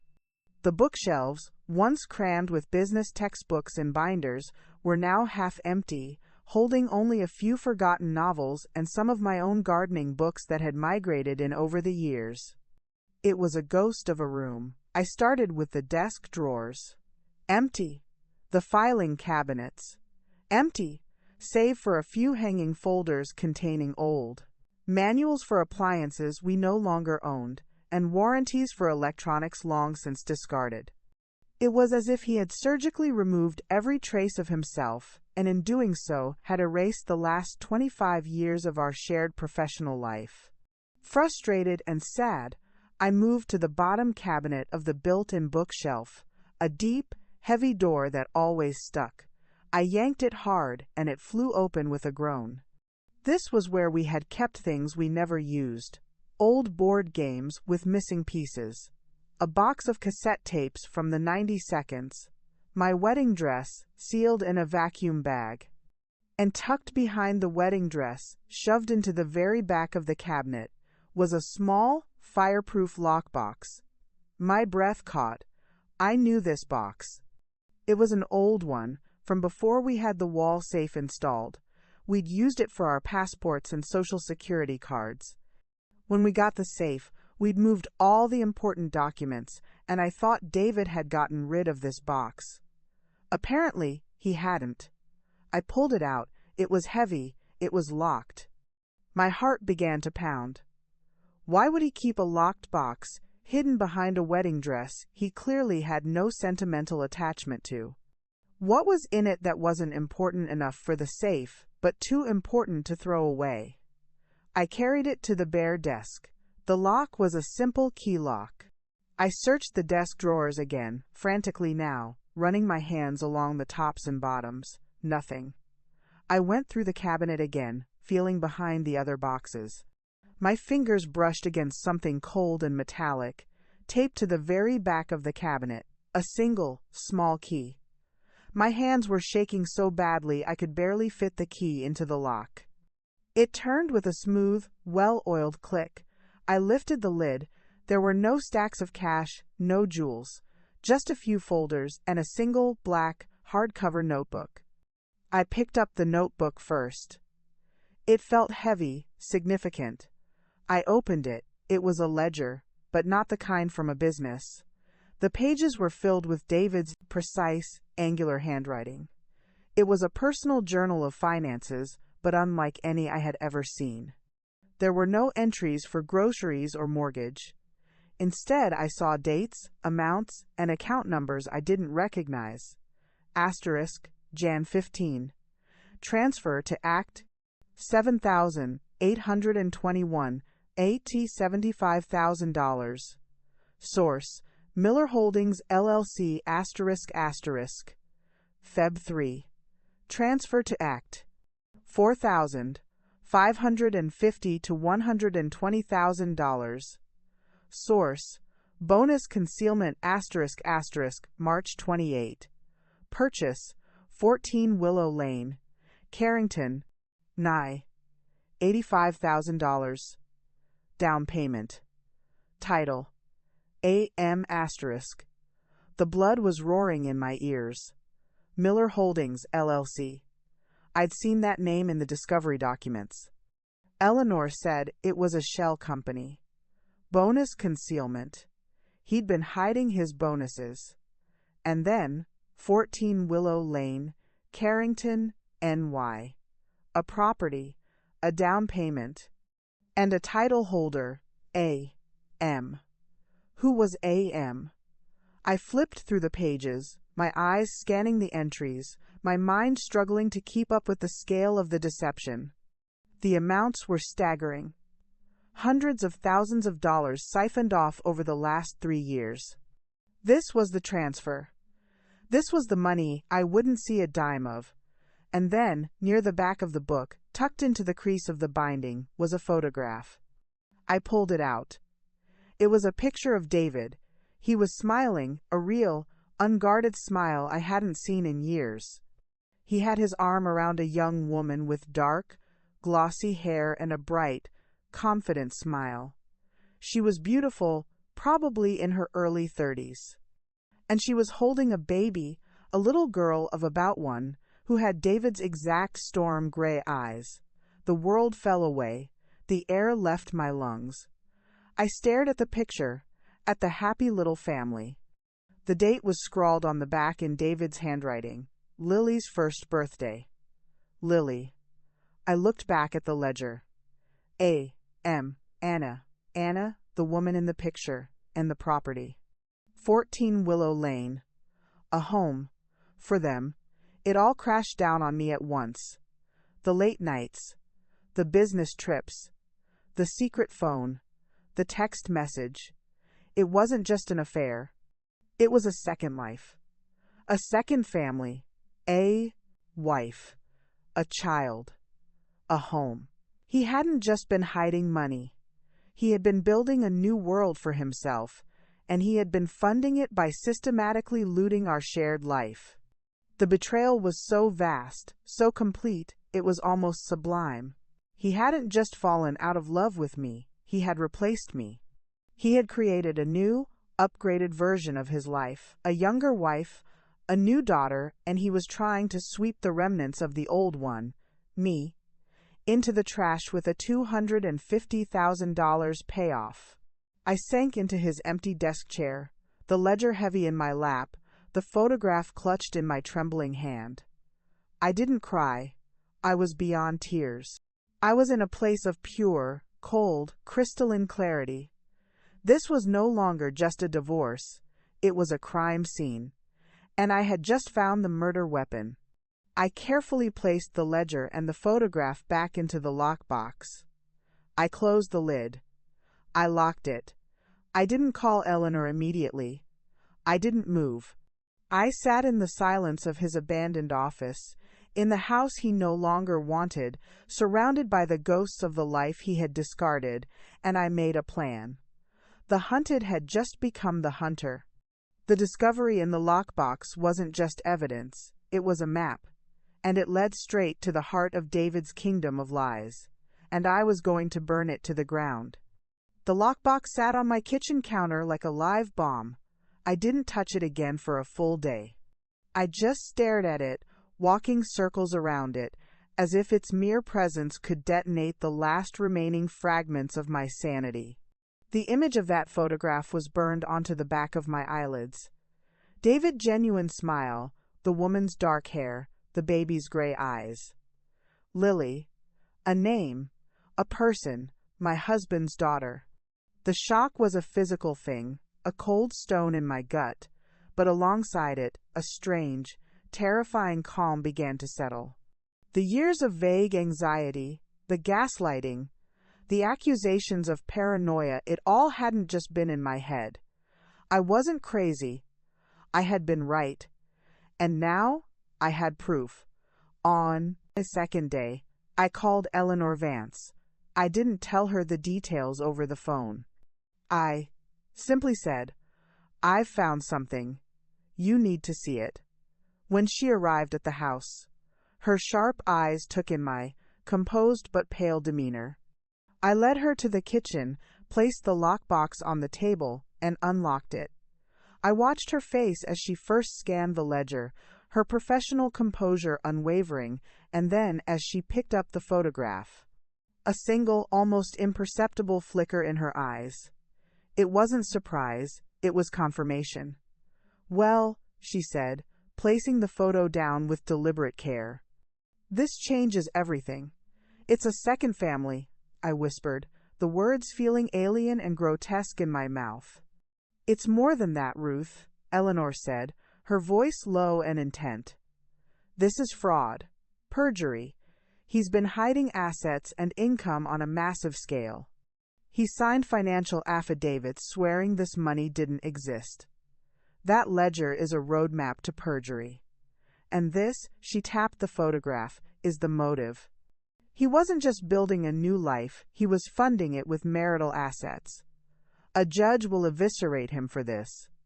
She immediately got on the phone, her voice crisp and authoritative. "Janice, cancel my afternoon. And get me Frank Donnelly on the line.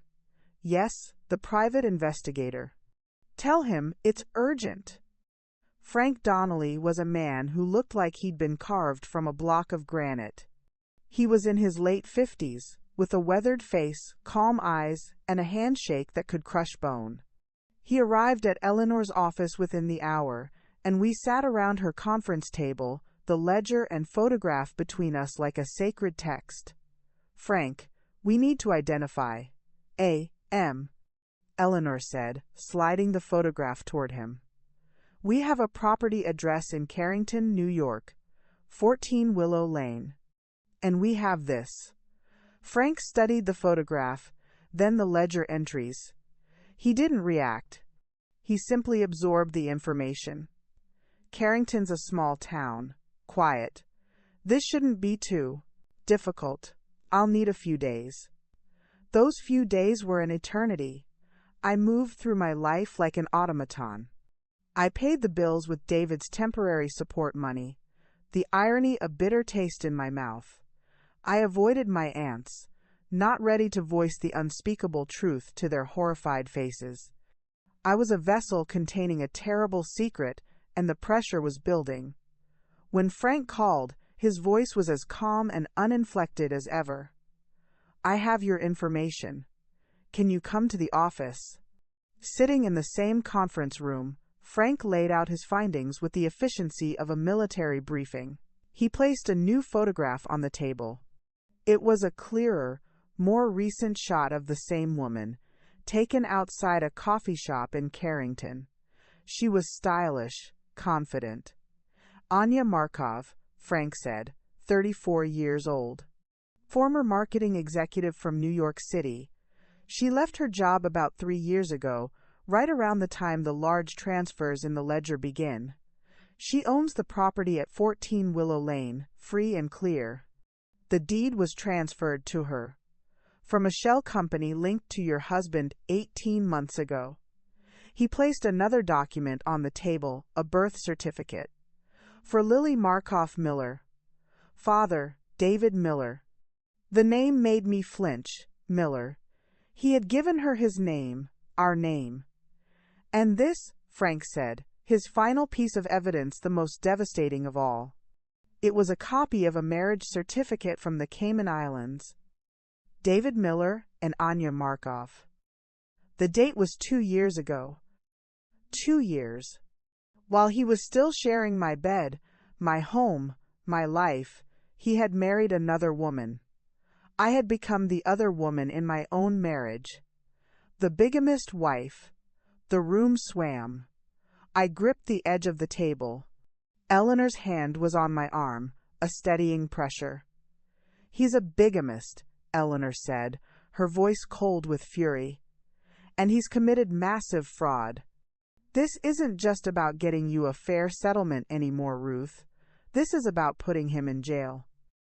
The word jail should have felt like victory. It should have felt like justice. But all I felt was a profound, soul-crushing weariness. The man I had loved, the father of my children, was not just a cheat or a manipulator. He was a criminal, and the sheer, audacious scale of his deception was staggering. "I want to see her," I heard myself say. The words were out before I could stop them. Eleanor and Frank both looked at me. "Ruth, I don't think that's wise," Eleanor said carefully. "I'm not going to confront her," I said, my voice surprisingly steady. I need to see it. I need to see the house he bought for her. I need to see the life he chose over mine. I need to make it real." It was a morbid, painful curiosity, the instinct to poke at a wound to see if it still hurts. I needed to sear the reality of it into my brain so I could never again doubt the monster David had become. Eleanor looked at Frank. He gave a slow, single nod. "I can take you. We can drive by. It's a public street, but you stay in the car." The drive to Carrington was a blur of green countryside and quiet towns. As we turned onto Willow Lane, a pretty, tree-lined street with modest, well-kept homes, my heart began to hammer against my ribs. "There it is," Frank said, slowing the car. "Number 14. It was a charming white clapboard house with a dark green door and a porch swing. A child's bright pink tricycle was tipped over on the front path. It was the picture of suburban bliss. It was the life I had thought I was living. And then the front door opened. Anya Markov stepped out. She was even more striking in person, dressed in stylish jeans and a simple white t-shirt, her dark hair pulled back in a ponytail. She was laughing, looking back into the house. She held the door open, and David walked out. My David, our David. He was wearing casual clothes I'd never seen before, khakis, and a soft-looking sweater. He looked relaxed, younger. In his arms was Lily. He was nuzzling her neck, and she was giggling, a sweet, gurgling sound that carried across the quiet street. He swung her up into the air, and her laughter pealed like bells. I watched, transfixed, as this intimate little scene played out before me. This was his life now. The pressure cooker of high finance was gone. The unattractive, exhausting wife was gone. He was just a dad, playing with his daughter on a sunny afternoon, his beautiful young wife smiling adoringly at them both. This was the man who had told me I was irrational. This was the man who had tried to have me evicted. This was the man who had turned my children against me. And here he was, the picture of domestic tranquility, living a life funded by his theft from me. The pain was so acute it was nauseating, but it was followed by a wave of such pure, undiluted rage that I saw spots in front of my eyes. This wasn't just a betrayal of me. It was a mockery of our entire history. He hadn't just left. He had created a happy new ending for himself, and left me trapped in the ruins of the old one. "Okay," I whispered, my voice hoarse. "I've seen enough." Frank pulled away from the curb. I didn't look back. On the drive home, I was silent. The image of David lifting that little girl was seared into my mind. But the weeping, broken woman from the basement was gone. In her place was someone harder, clearer. I had met the other woman. I had seen the other life. And in doing so, I had finally, completely, let go of the man I thought David was. That man was dead. In his place was a stranger who had to be stopped. I turned to Frank. Can you get more? Bank records for her? Proof of how he paid for her life? Everything. Frank glanced at me in the rearview mirror, a glint of respect in his calm eyes. I can.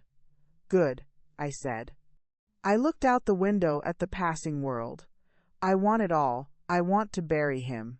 The calm before the storm was a flurry of silent, meticulous activity. Frank Donnelly was a ghost, moving through the digital and financial world of David and Anya Markov, pulling threads that began to unravel the entire tapestry of their life together. He uncovered bank accounts in the Cayman Islands, credit cards in Anya's name paid from David's hidden LLCs, and records of lavish vacations to Bora Bora and Switzerland, all taken while David was claiming poverty to the court. Eleanor and her team synthesized this new evidence into a legal weapon of mass destruction. They prepared a motion for sanctions, for contempt of court, and a revised petition that outlined a breathtaking pattern of fraud, perjury, and bigamy. It was no longer a divorce petition. It was an indictment. We were scheduled for a status conference before Judge Watkins. David and Mark Stevenson were, I was sure, expecting more wrangling over documents, more posturing. They had no idea the ground was about to open up beneath their feet. The morning of the hearing, I dressed with more care than I had in months. A simple, tailored black dress, pearl earrings that had been my mother's. I looked in the mirror and saw not a victim, but a witness for the prosecution. The courtroom felt different this time. Or perhaps I was different. The fear was gone, replaced by a cold, focused anticipation. David and Mark Stevenson were at their table, looking smug and prepared for another routine skirmish. David glanced at me, and for a fraction of a second, our eyes met. I didn't look away. I held his gaze, and I saw a flicker of uncertainty in his before he quickly turned back to his notes. Judge Watkins took the bench. Counsel, where are we on discovery? Mark Stevenson stood, oozing his usual condescension. Your Honor, we have provided the petitioner with every document she is legally entitled to. This continued harassment, Eleanor stood. She did not interrupt. She simply waited for him to finish, a predator allowing its prey to exhaust itself. Your Honor, she said, her voice clear and resonant in the quiet room. If I may, there will be no further discovery. Disputes from our side. Mark Stevenson looked momentarily surprised, then suspicious. Oh? Judge Watkins raised an eyebrow. Have the parties reached a settlement? Not at all, Your Honor, Eleanor said. She picked up a thick binder from her table. We have, however, discovered the reason for Mr. Miller's profound reluctance to be transparent with his finances. We have uncovered a systematic, intentional, and criminal scheme to hide and dissipate marital assets. The air in the room went still. Mark Stevenson's smug expression froze on his face. David, who had been studying his hands, slowly looked up, his face a careful mask. What is the basis for this extraordinary accusation, Miss Vance? Judge Watkins asked, her voice dangerously quiet. The basis, Your Honor, is a ledger kept by Mr. Miller himself. Eleanor opened the binder. A ledger detailing the transfer of over $2 million from marital accounts and his business into secret accounts and assets, all concealed from Mrs. Miller. The basis is the purchase of a home in Carrington, New York. For his, she paused for dramatic effect. For his other wife. A collective. Sharp intake of breath came from the few observers in the gallery. David's mask shattered. His face went pale. He shot a panicked look at Mark Stevenson, who was now frantically flipping through a file, completely blindsided. "Your Honor, this is outrageous!" Mark Stevenson spluttered, jumping to his feet. "This is unsubstantiated character assassination." "Is it?" Eleanor's voice was like ice. She began placing documents on the clerk's desk, who carried them to the judge. "We have the ledger. We have the deed to the property at 14 Willow Lane, held in the name of Anya Markov. We have a marriage certificate from the Cayman Islands, proving that Mr. Miller entered into a bigamous marriage with Miss Markov 2 years ago, and we have the birth certificate of their child, Lily Markov Miller." Each piece of evidence landed like a hammer blow. Judge Watkins took the documents, her face growing stonier with each page she read. The silence in the courtroom was absolute, broken only by the rustle of paper. Eleanor saved the final blow for last. "And we have the financial affidavits Mr. Miller signed and submitted to this court under oath, Your Honor. Affidavits in which he swore that these assets did not exist, that his income was substantially lower, and that he was a single man seeking a divorce. Every single one of those statements was a lie. He has committed perjury before this court, repeatedly and flagrantly." She turned and looked directly at David. "He didn't just lie to his wife, Your Honor. He lied to you." The courtroom erupted in quiet murmurs. Mark Stevenson was ashen, whispering frantically to a stricken David. The confident, powerful businessman was gone. In his place was a man who had been caught, publicly and utterly. Judge Watkins looked up from the documents. Her face was a thundercloud. She fixed her gaze on David, and it was like watching a lion focus on its prey. "Mr. Miller," she said, her voice low and vibrating with fury, "would you care to explain yourself?" David opened his mouth, but no sound came out. He looked at his lawyer, who simply shook his head, defeated. "Your Honor," David stammered. "Let me be perfectly clear." Judge Watkins interrupted, her voice rising. "This is the most egregious case of fraud and bad faith I have encountered on my bench. You have not only stolen from your wife, you have mocked this court and the entire judicial process. You are a liar and a bigamist." She turned her fury on Mark Stevenson. "Counsel, you will produce your client, and I use that term loosely, for a full forensic accounting. Every account, every asset, every penny will be traced. And you will do it at your client's expense. I am granting the petitioner's motion for sanctions. I am awarding her 100% of her attorney's fees to be paid immediately by Mr. Miller. Furthermore, I am freezing all of Mr. Miller's assets, personal and business, pending a full accounting." She then looked at me. "Mrs. Miller, the court owes you an apology. You have been grievously wronged, not only by your husband, but by a system he manipulated. This court will see that you are made whole." She turned her flinty gaze back to David. "As for you, Mr. Miller, consider yourself in contempt of this court. I am referring this matter to the district attorney for criminal prosecution for perjury and fraud. Your bailiff," she said, nodding to the uniformed officer at the door, "will take Mr. Miller into custody." The words hung in the air. "Take Mr. Miller into custody." The bailiff stepped forward. David stood up, his movements slow and jerky. He looked old, shrunken. The bailiff took his arm, and in that moment, his eyes met mine across the room. I saw a maelstrom of emotions: shock, fear, and a final desperate plea. A plea for mercy, for the history we shared, for something. I held his gaze. My face was a mask of stone. I felt no pity, no schadenfreude, just a vast, empty silence. As they led him away in handcuffs, the courtroom was utterly silent. The reckoning had come. The mighty David Miller had fallen, not by a business rival or a market crash, but by the hand of the wife he had believed was too weak, too emotional, too exhausting to fight back. The gavel cracked. Court is adjourned. Eleanor put a steadying hand on my back. It's over, Ruth. But as I watched the door swing shut behind my husband, I knew it wasn't over. It was just the end of the beginning. The battle for the money, for the house, was won.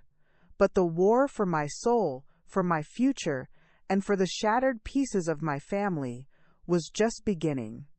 The reckoning for David was complete. My own reckoning was yet to come. They say revenge is a dish best served cold.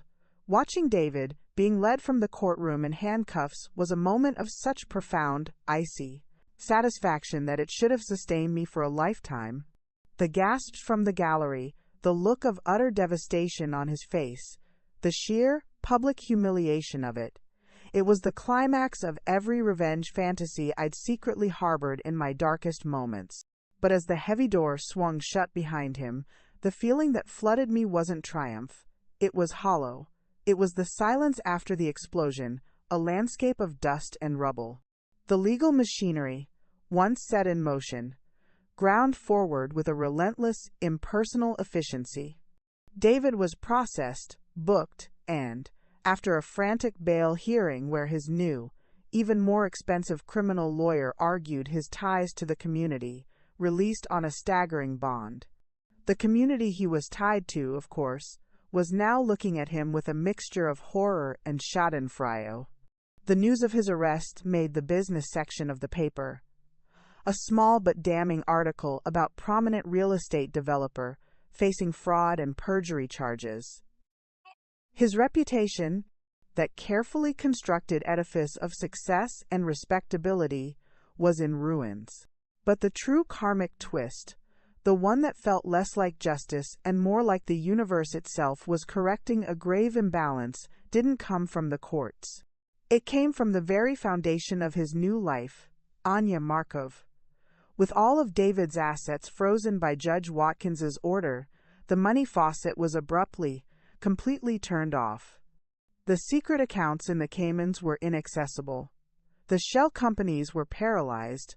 The lavish funding for the charming White House on Willow Lane ceased. I learned the details through Frank Donnelly, whose work was now shifting from offense to monitoring the fallout. He kept a discreet watch on the Carrington house. "The Mercedes is gone," he reported to me over the phone a week after the hearing. "Repo Man came and took it this morning." It was leased through one of the frozen LLCs. A few days later, there's a for sale sign on the lawn, a different part of realtor than the one your husband usually uses. Looks like she's trying to liquidate fast. I felt a grim sense of satisfaction. The picture-perfect life was cracking. But the final, most poetic act of karma was yet to come. It was a Tuesday afternoon when my phone rang.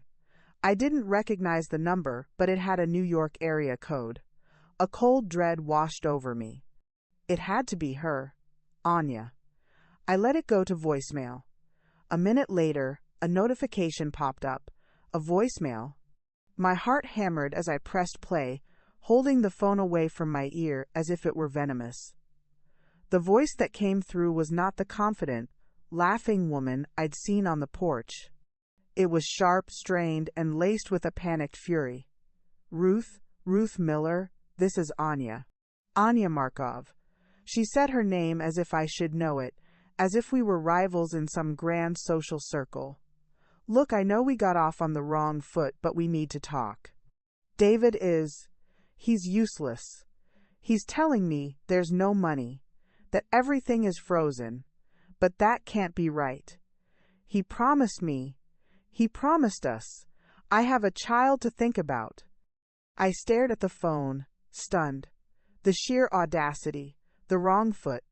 We hadn't gotten off on any foot. He had been her husband while he was still mine. She wasn't done. "I know you hate him. I get it. But you have to understand, he lied to me too. He told me your marriage was over in everything but name. He said you were unwell, that you had your own life. He told me he was free."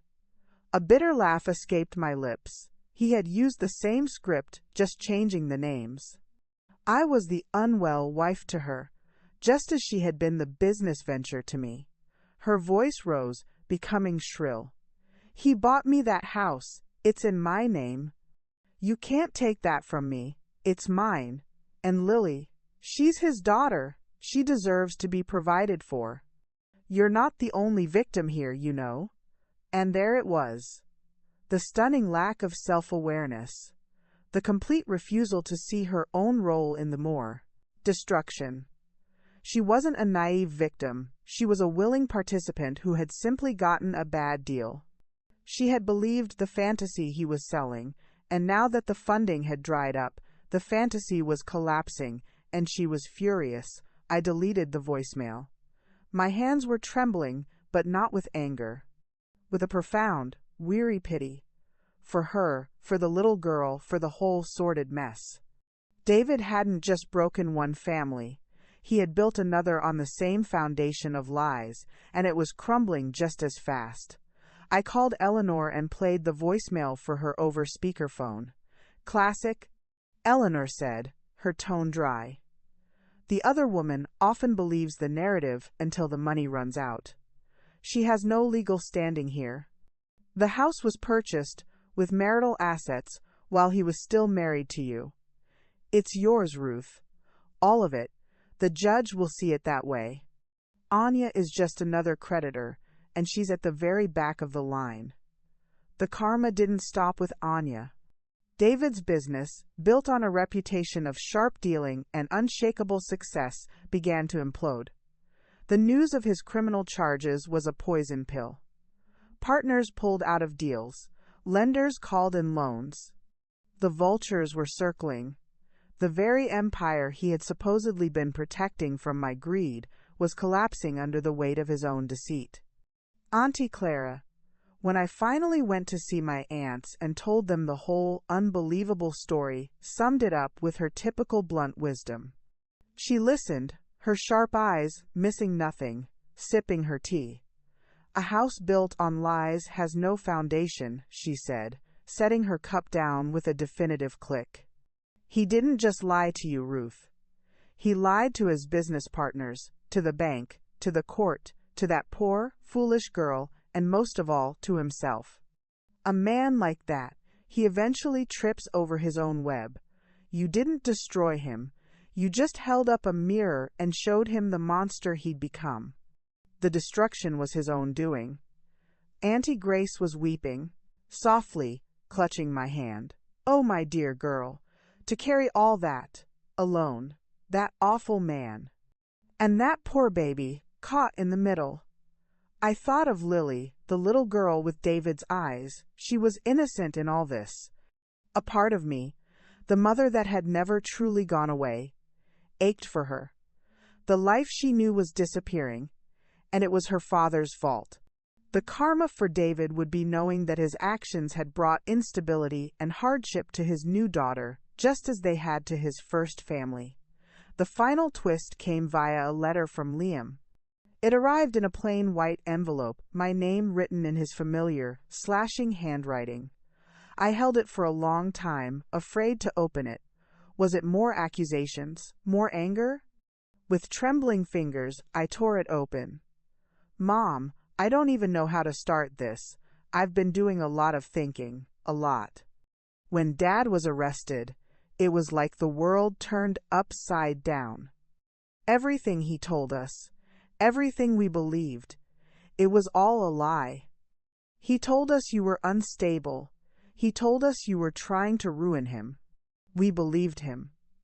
I'm so sorry, Mom. I'm so sorry I didn't believe you.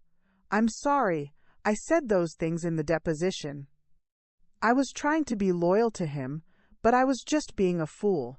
Seeing him in court, hearing what he did, it changed everything. He didn't just cheat on you. He built a whole other life.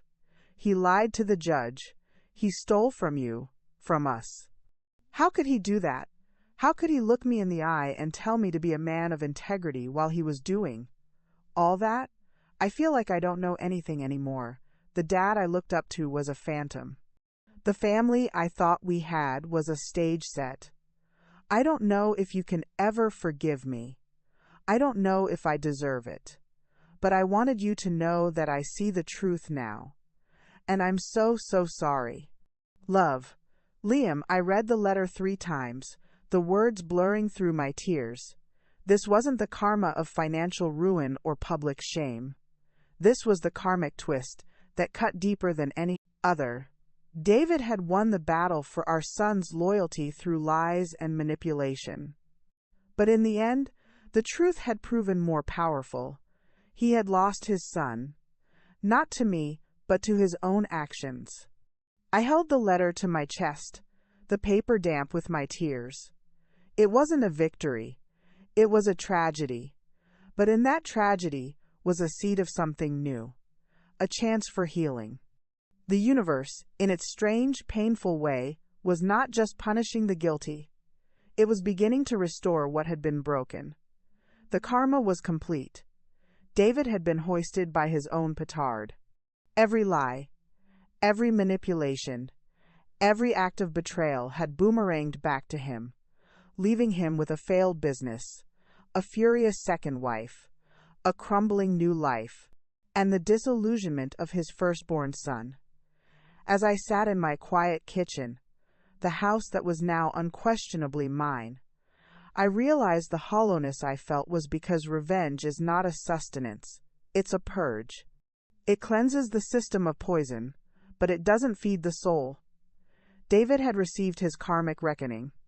Now, it was my turn to build something that couldn't be taken away, something that no twist of fate could ever destroy. The final divorce hearing was an anticlimax. There was no dramatic confrontation, no new evidence presented. David's legal team, battered and outmaneuvered, had entered into negotiations with Eleanor. They had no other choice. With criminal charges still looming, his best hope was to try and appease the civil court in the faint hope of leniency later. We met in Judge Watkins's chambers, a quieter, more somber affair than the public courtroom dramas. David was there, flanked by Mark Stevenson and his new criminal attorney. He looked like a faded photograph of his former self. The expensive suit hung loosely on him, his eyes were shadowed. He did not look at me.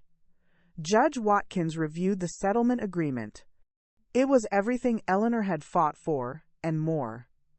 The house was mine, free and clear.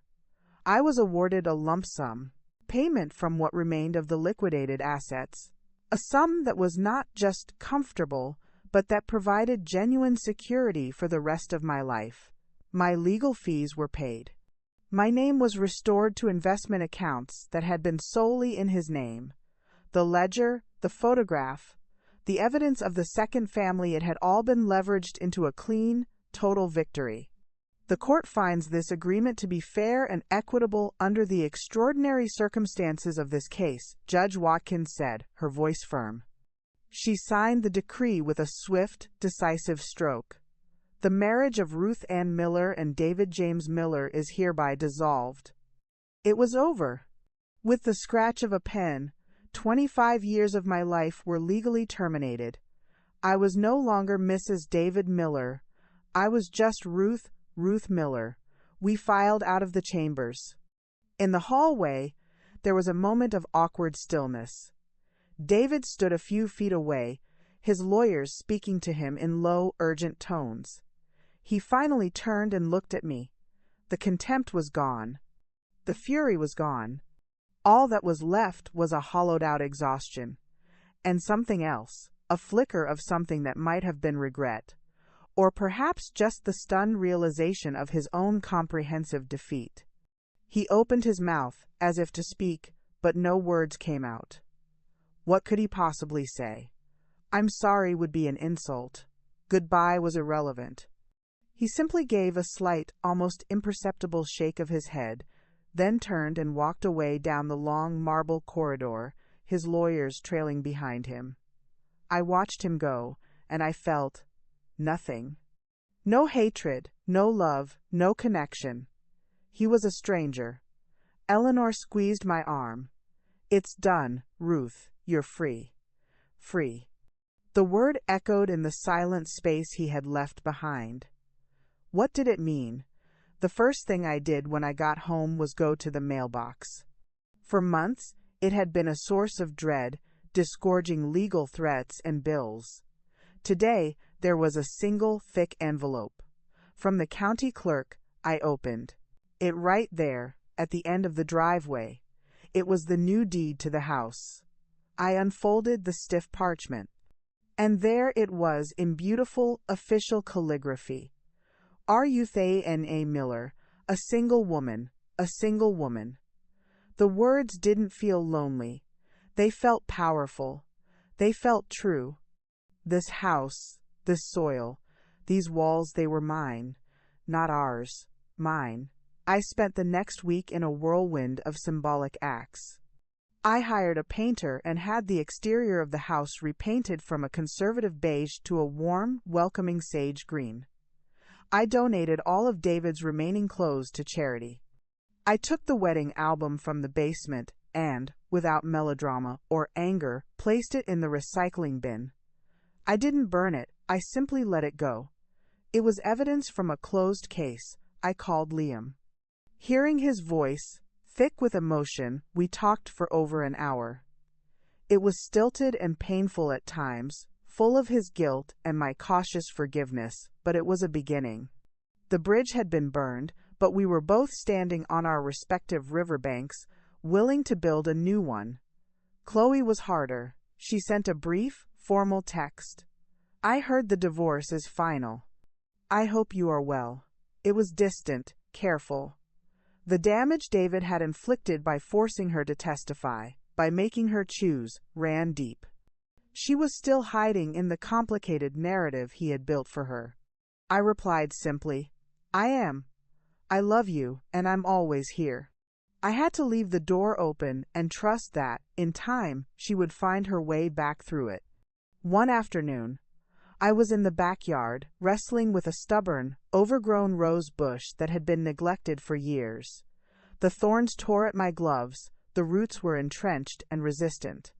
I was sweating, my muscles aching, but I was determined to clear it out, to make space for something new. Auntie Grace and Auntie Clara found me there, covered in dirt, grunting with effort. Look at you, Clara said, a rare, genuine smile on her face. Getting your hands dirty, good. Grace, ever practical, had brought iced tea. We sat at the patio table, the late afternoon sun warm on our faces. So, Clara said, sipping her tea, the war is over. The fortress is yours. What does the general do now? I looked around at the yard, at the house, at my dirty, capable hands. I don't know, I admitted. For so long, every thought, every ounce of energy was about survival, about the fight. Now, it's just quiet. Quiet isn't empty, Grace said softly. Quiet is space, space to grow. I was thinking, I said, the idea forming even as I spoke it. This house is too big for me. All these empty rooms, it feels like a museum. But what if it wasn't just my house? Clara raised an eyebrow. What are you thinking? I'm thinking I could make an apartment in the walkout basement. For Liam, if he needs a place to get back on his feet after college. Or, I took a deep breath. I was thinking of starting a small business, a consultancy, not for anything fancy. But for years I was the CEO of this household, of David's social life. I managed budgets, organized complex events, handled crises. I could help other people. Maybe women like me, who are starting over. I could call it second chapter or something. The words hung in the air, a plan, a future. Not one defined by David, or by what I had lost, but by what I had and who I was. Auntie Clara's smile widened. Now you're talking. Using the skills you have to build something of your own. That's how you take back your name, Ruth. Not just on a deed, but in the world. That night, for the first time in years, I slept through the night.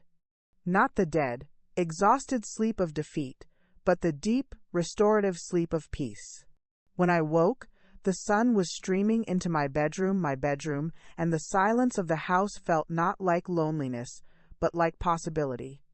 I went to the kitchen and made coffee. I took the mug and walked through the quiet rooms. I stopped in the living room, where the deposition had taken place. I stood in the doorway of David's old office, now just a spare room, waiting for a new purpose. I felt no ghosts. The past had been settled, the debt had been paid. I was Ruth Ann Miller, a single woman. The title wasn't a verdict on my past, it was the heading for a blank page. The fight was over. The victory was won. Now, the truly important work was beginning. The work of building a life, not for a husband, not for a family, but for myself. A life that was entirely, authentically, unshakably my own. I had taken back my name. Now it was time to write the story that went with it. It's a strange thing, peace. You spend so long fighting for it, dreaming of it, that when it finally arrives, you almost don't recognize the feel of it. It's not a loud, celebratory thing, it's quiet. It's the sound of morning coffee in a sunlit kitchen that is wholly yours. It's the weight of a new set of keys in your hand, not to a cage, but to a future you designed. It's the simple, profound freedom of a silent afternoon with no one to answer to, no mood to tiptoe around, no storm gathering on the horizon. The first year after the divorce was final was a year of quiet reclamation. The sage greenhouse on Maple Drive ceased to be the Miller house and became simply home. I didn't rush to fill the space with new things or new people.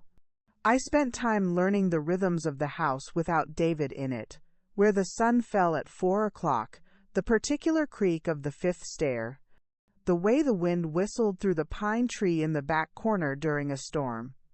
I was getting to know it, and in doing so, I was getting to know myself within its walls. I took Auntie Clara's advice and got my hands dirty. I turned the neglected soil in the backyard and planted a garden. Not a manicured, decorative one, but a messy, abundant, life-giving one. Tomatoes, zucchini, snap peas, and herbs basil, rosemary, thyme. I learned about companion planting, about the needs of the soil.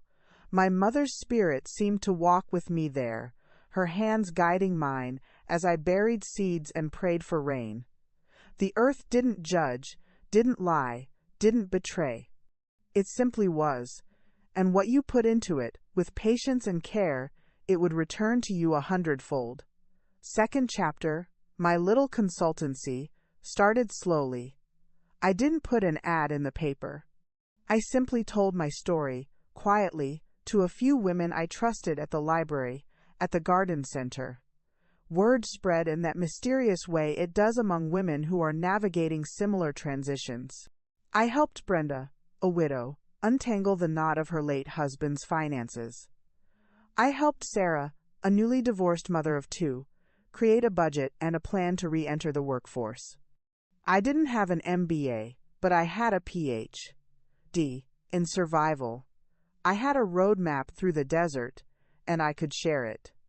The work filled me with a purpose that was entirely separate from being someone's wife or mother. It was mine.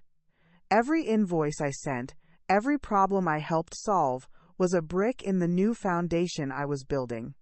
Liam moved into the renovated basement apartment that fall.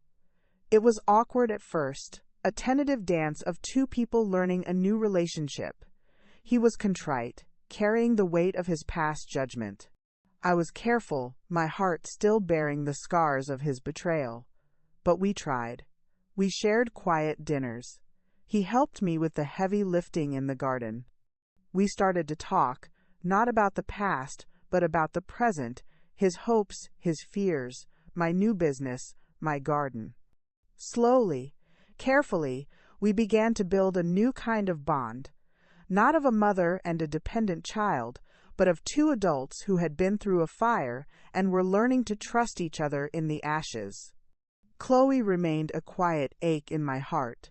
She had graduated and taken a job in a city a few hours away.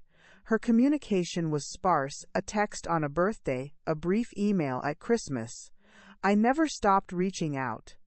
I sent her pictures of the garden, articles about artists I thought she'd like, simple messages that said, "Thinking of you. I love you." I received polite, distant replies. I had to accept that her healing would happen on her own timeline, and that all I could do was keep the light on for her. The criminal case against David proceeded. He ultimately took a plea deal, avoiding a trial but admitting to multiple counts of fraud and perjury. He was sentenced to 18 months in a minimum security prison. I felt a distant pang when I heard the news, not for him, but for the sheer, wasteful tragedy of it all. The brilliant, ambitious man I'd married had been brought down not by a rival, but by the rot within his own character. It was a Shakespearean fall, and I was just a spectator in the audience now, watching the final act of a play I'd long since walked out of. One crisp autumn afternoon, almost 2 years to the day since that fateful coffee shop meeting, I was in the backyard, harvesting the last of the tomatoes. The air was sharp with the smell of decaying leaves and wood smoke. Liam was at work. The house was quiet. I was on my knees, my hands plunged into the rich, dark soil, pulling up the spent plants. And then I saw her. She was standing at the gate, hesitant, as if unsure she was in the right place. Chloe. She was thinner, her hair longer. She had a small backpack slung over one shoulder. My heart stopped. I slowly got to my feet, wiping my dirty hands on my jeans. "Mom," she said, her voice small. "Chloe." I didn't move, afraid I would scare her away. She pushed the gate open and walked slowly toward me. Her eyes took in the garden, the newly painted house, me. She stopped a few feet away.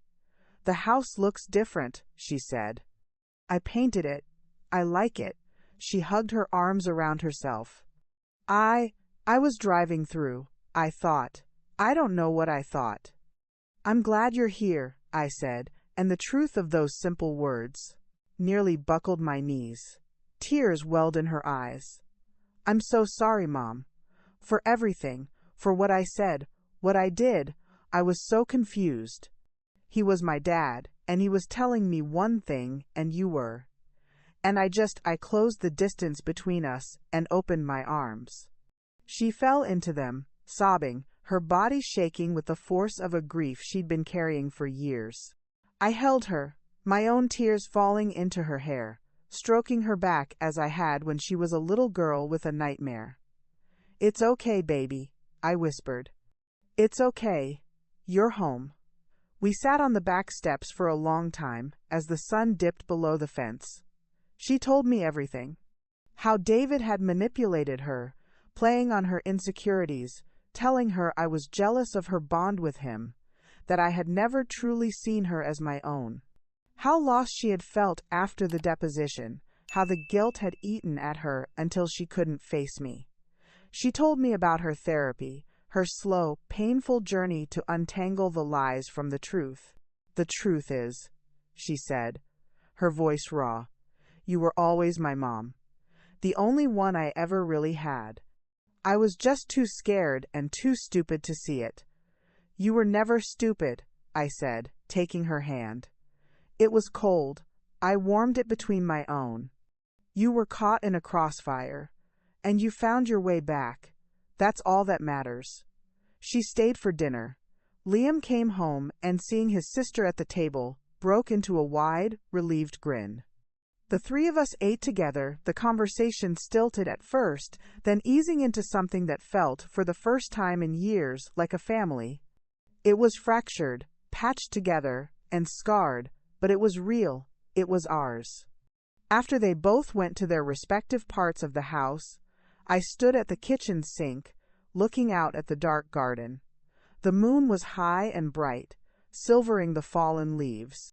I felt a sense of completion, a circle finally closing. Not a perfect circle, but a whole one. This is the lesson I want to share with you. the one that was written not in a legal decree, but in the soil of my garden and the quiet of my reclaimed home. Your value is not a currency to be spent by someone else. It is not defined by the roles you play: the wife, the mother, the homemaker. Those are beautiful, important chapters, but they are not the whole book. Your worth is the root system deep within you, and no one, no matter how powerful or manipulative, can touch it unless you give them the shovel.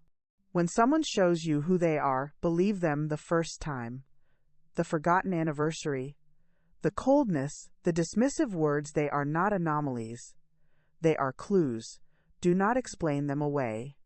Do not plaster over the cracks with hope and memory. See them for what they are, the first tremors of the earthquake. And when the earthquake comes, and the world you built crumbles around you, do not mistake the rubble for your final resting place. It is just ground zero.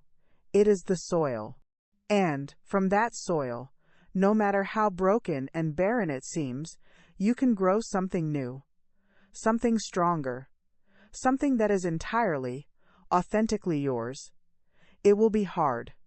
There will be days when the grief feels like a physical weight and the fear is a constant companion. You will have to make choices that feel impossible. You will have to build a wall around your heart to protect the tiny, fragile seed of your new self inside. But if you protect that seed, if you water it with your tears and nourish it with your rage, and tend to it with relentless care, it will grow. It will put down roots so deep that no storm can ever uproot you again. They can take the house, they can take the money, they can try to take your history, your name, your children, but they cannot take your soul, they cannot take your resilience. They cannot take your ability to begin again. I am 55 years old. I am a mother, a business owner, a gardener. I am a woman who has known great love and profound betrayal, and I have survived both.